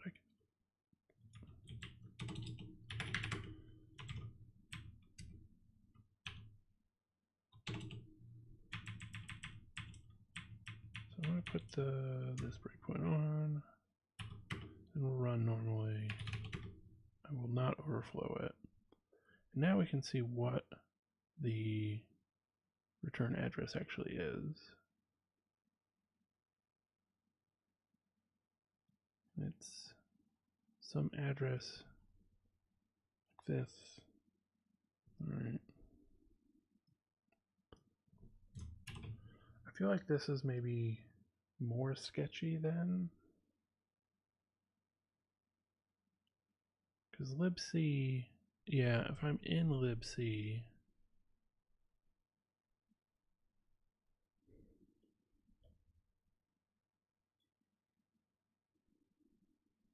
so just to sort of give an explanation of where my thinking is right now, if I overflow, at least in GDB it works, we go into the easy function, which then does cat and whatever it cats the flag file by calling system. But we do not have a valid return address on the, like, when we try to return from the easy function, that crashes because the address that is at stack pointer when that all finishes is not a valid instruction pointer. I guess it's 0. Maybe it's this, or maybe it's probably just, no, yeah, it's probably this one or something. In any case, we are not getting to a complete exiting out of the function, like out of the program in a correct way. So I was thinking, well, maybe we could push a second address on there, and we could calculate that based on its offset from the address of the easy function that we are given. Because I could assume a fixed address and it will probably work, because it doesn't seem like this application is actually using ASLR, but that's still, like, I don't know, the less elegant or certainly more brittle solution. Unless, it would work if the address we were going to was within the same segment as, or even just the same binary module, whatever, that is being loaded. So when the stuff is being loaded with ASLR, it's finding different random base addresses for each library and the executable itself.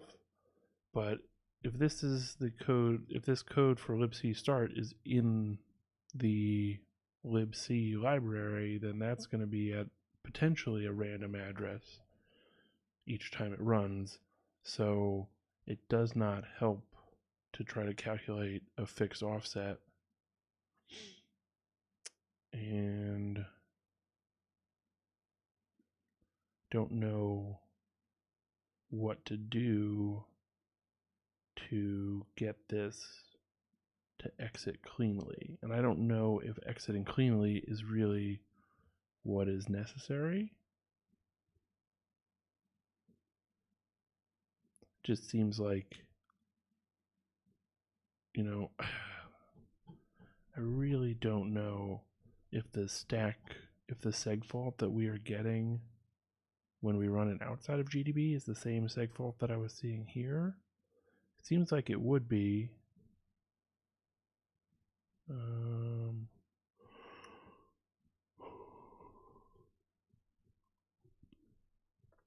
are we at? Up here. Like, okay, this was the address that it was trying to get to, which I think is maybe, yeah, this value on the stack. So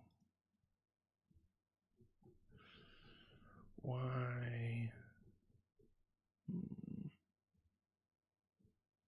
But I don't know if that's the same seg fault scenario, because it wasn't. It was showing us an address of null in strace at least. I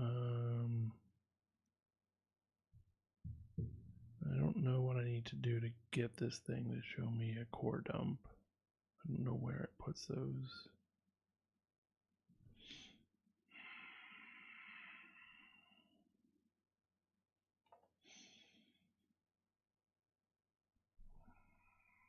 But I mean, I think I could get it to print it out in GDB. We'd have to tell it to follow, like,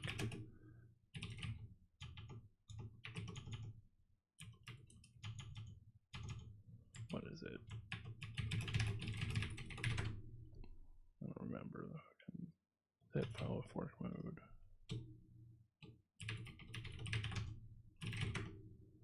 All right. So, or it's.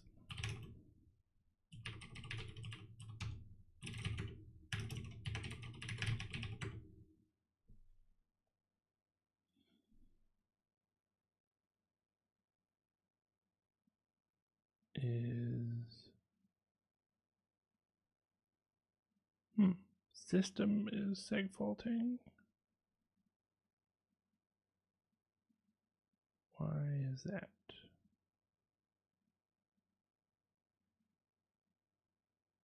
Because we don't have enough space on the stack.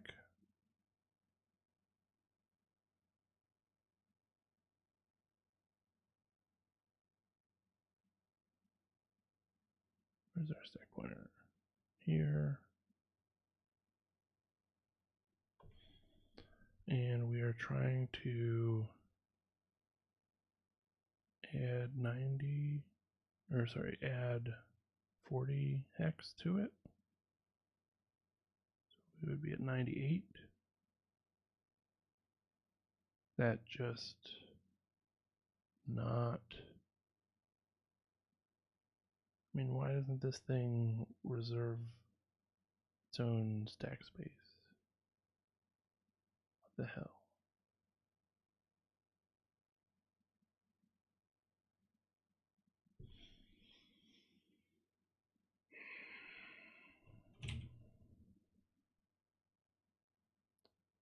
So let's see if we can look at 32 bytes, or two. Is it called gigantic words or something? Don't remember. At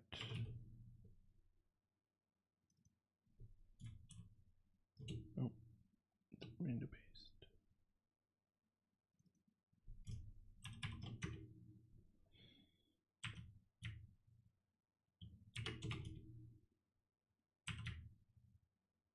Does seem like it is able to, so why is it segfaulting on moving to that address?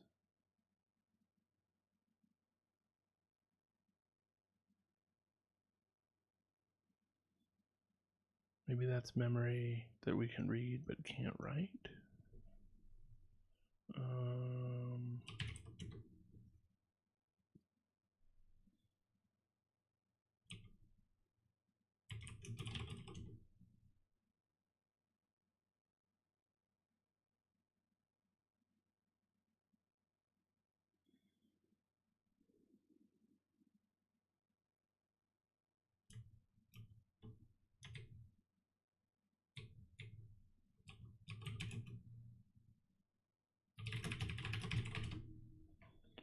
See where the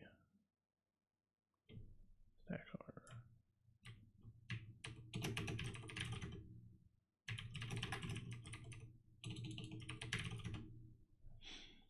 Alright, so the stack ends at FFFF000,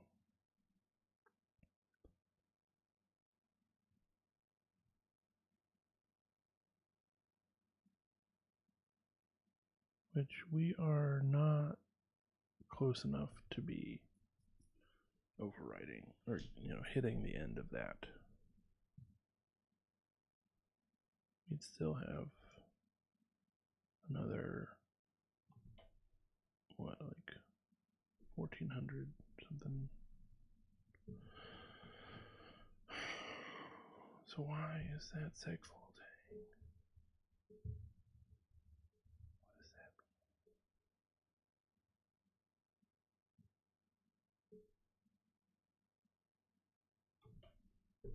mean? Well, let's just follow it in GDB. But I mean, the address is a specific address, right? And if I do this in trace, follow that up.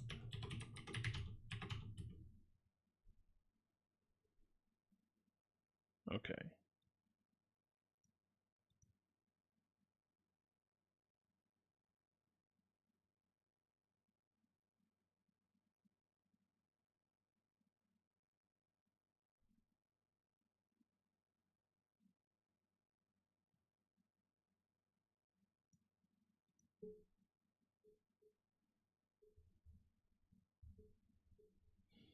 So we spawn the child, and then it segfaults. It's like kernel. I don't know if that means anything.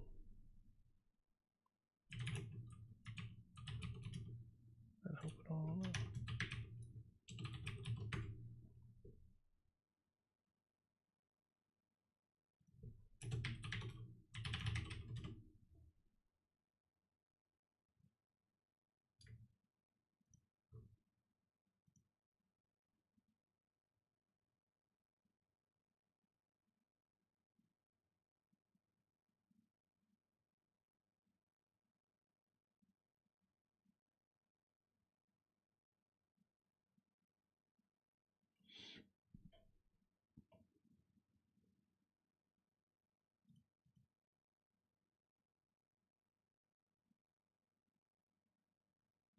Let's see what the error number is.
So, I mean, it just, something was sent from the kernel.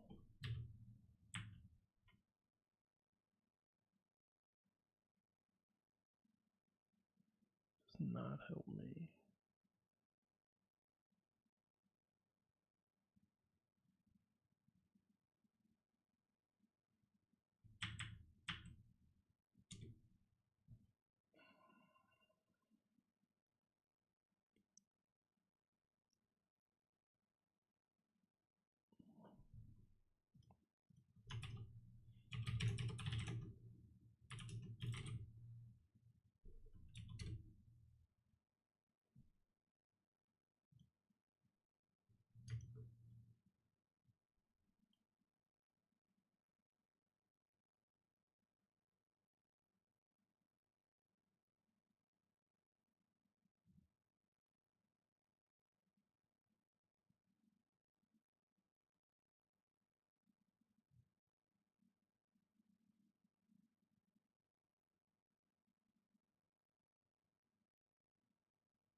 Alright, so we will catch the fork, I guess.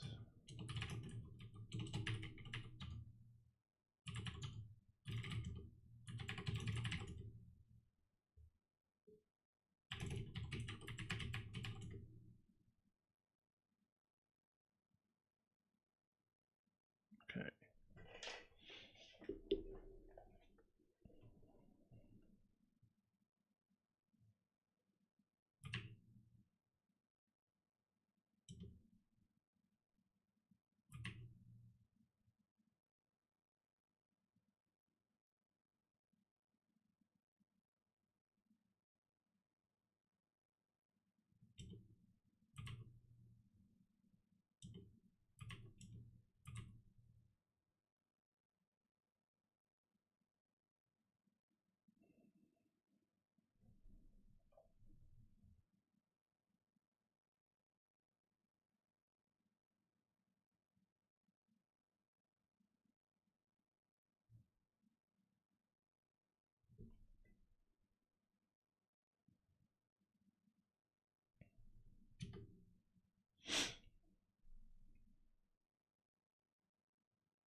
So writing to stack pointer plus 50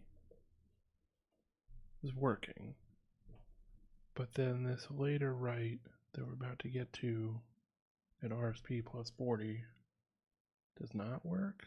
Like, what is that about?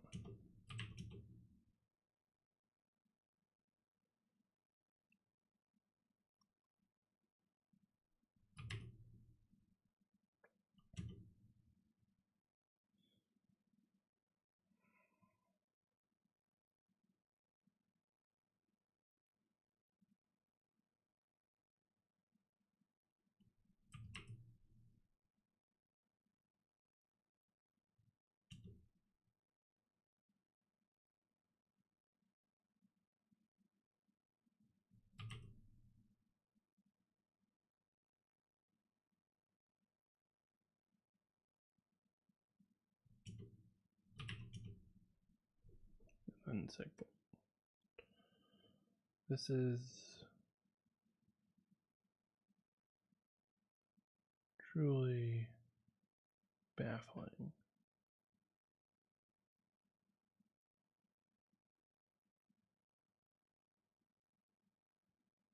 Because, I mean, the size of an XMM word is 16 bytes, maybe 32 bytes at most.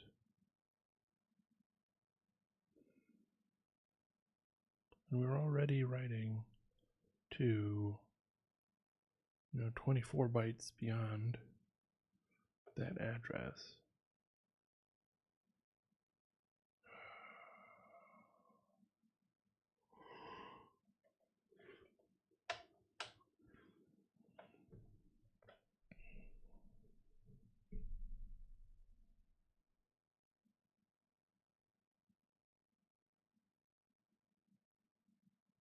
Simply do not get it.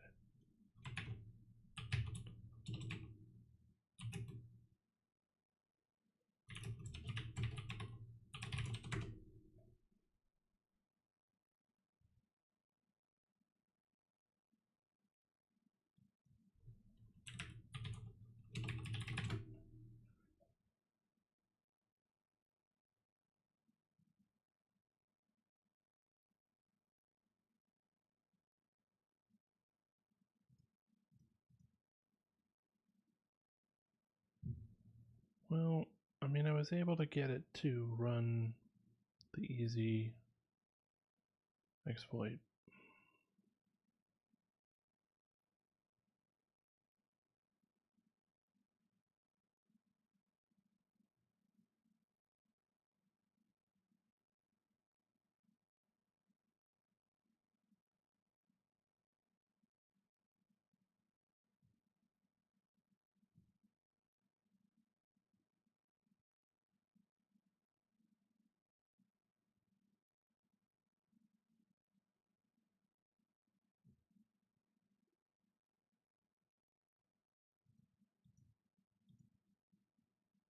It is move APS. What the hell is move APS then?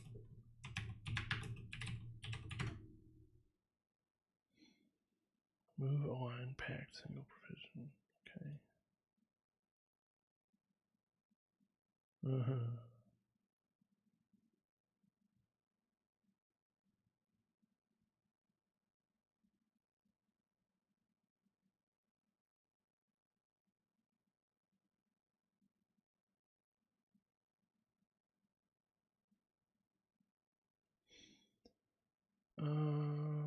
Well, I don't think I can. So, okay, let's read what's going on here. If you're using Ubuntu 18.04 and segfaulting on a move APS instruction in buffered VF printf or do system in the 64-bit challenges, then ensure the stack is 16-byte aligned before returning to glibc functions such as printf and system. The version of glibc packaged with 18.04 uses move APS instructions to move data onto the stack in some functions. The 64-bit calling convention requires the stack to be 16-byte aligned before a call instruction, but this is easily violated during ROP chain execution, causing all further calls from that function to be made with a misaligned stack. Move APS triggers a general protection fault when operating on unaligned data, so try padding your ROP chain with an extra ret before returning into a function, or return further into a function to skip a push instruction. So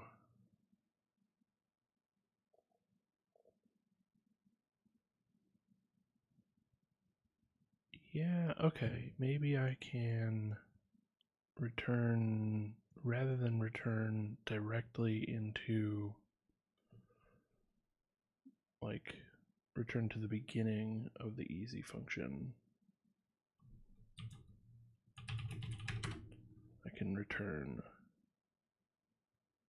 to here. I don't know, we could give it a shot. So we are, what? That's going to be just a difference of 1 byte. That does not help me, I don't think.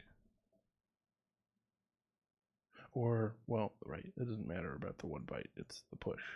That is fine. Okay. Let's try that instead then.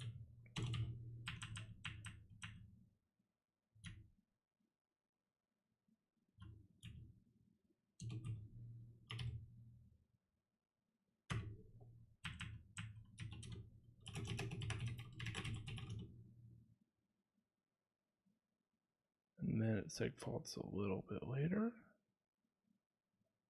but after printing out. Okay, cool.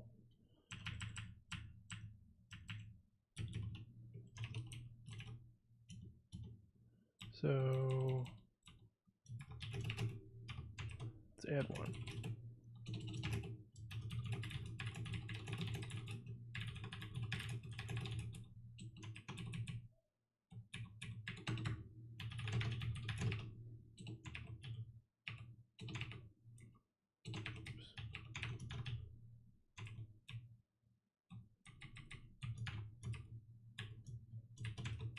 That's what I want to do.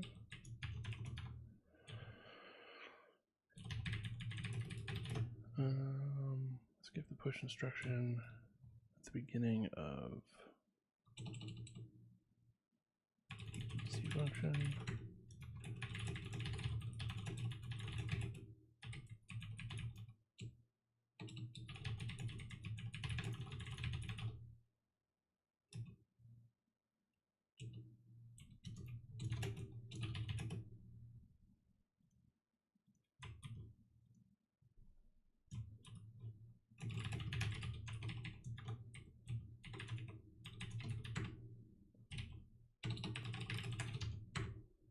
All right, how that works. Cool. So what I thought was going to be a completely pointless search, like, why would that get me some detail, you know, some explanation? It turns out somebody actually did have this figured out. That person definitely gets the update or whatever.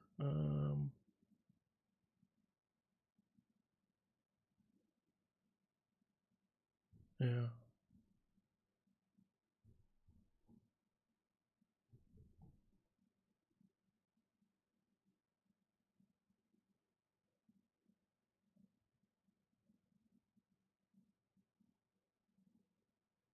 Yep. That's cool. The fun of little issues like this. I wonder if anybody has talked about that in the issues, because I know there were some issues where people were saying, hey, this one doesn't work anymore. Yeah. I think somebody has.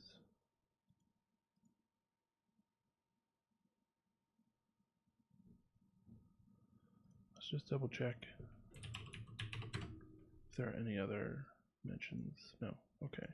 Maybe I can help this person out.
hopefully can help that person get their flag printed out as well.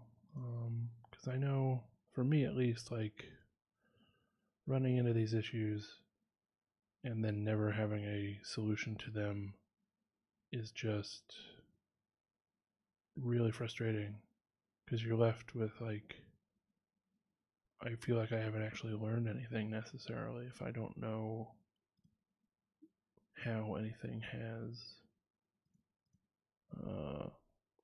why it's failing, or I mean, even just being left with like, well, it's not going to work on your setup and here's why it won't work, is maybe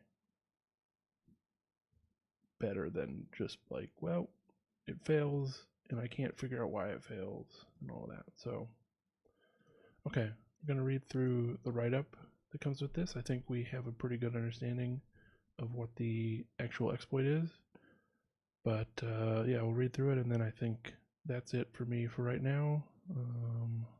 Come back and do a few more. I've been going through these very slowly, like an hour for each one, and that's gonna, and I don't think it's, maybe I'll get faster at the binary or the buffer overflow ones, but I'm sure that when I get into ROP stuff, it's just gonna take longer and longer.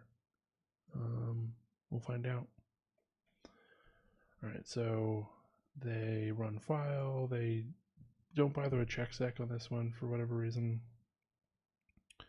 And then throw it in Ghidra, get the fact that it does all those prints. It prints out the address of the easy function, and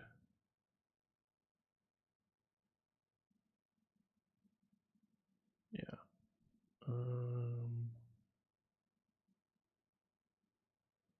Address of the function easy, which is fixed at that location.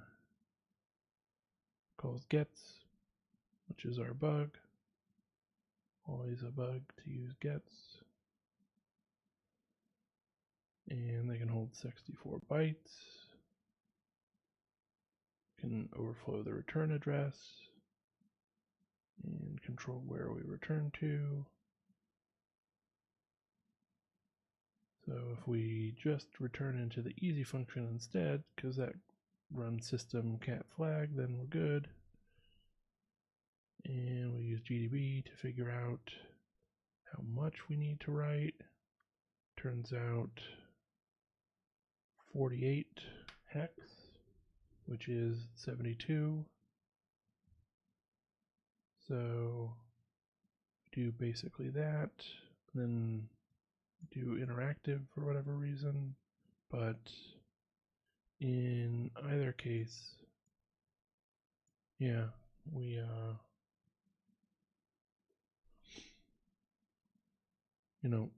they must have done this on a system back in 2016. It wouldn't be Ubuntu 1804, so wouldn't have that move APS issue. Okay, cool. Next one is get it, and hopefully I'll have some time to work on this, work on more challenges tomorrow. In either case, if you are watching this live right now, or if you are watching the recording, I really appreciate you, and hope that you've enjoyed this and maybe have learned something. I don't think that I've been doing as much sort of narrating the details of all the assembly that I was reversing in Radar as I did in the first video. Maybe I'll get more into that once we get into some stuff that's a little bit different, because I feel like most of these binary, or I keep saying binary overflow, buffer overflow challenges are going to be kind of same, but I'm going to go through all of them anyways, just because I really should get that practice. But there's not going to be a lot of like necessarily new things to learn. Just hopefully, I mean, maybe I'll be slightly faster at it by the time we get here. It does seem like, there's a few different categories of buffer overflow that they have just based on the names of these directories that I'm looking at in the lower left corner. Like this one has mitigations related to it. A couple of these involve putting in shellcode. I've done that before, so hopefully those won't be too bad. And yeah, I mean, they keep it changing every couple of, we've only got 2 more that call a function.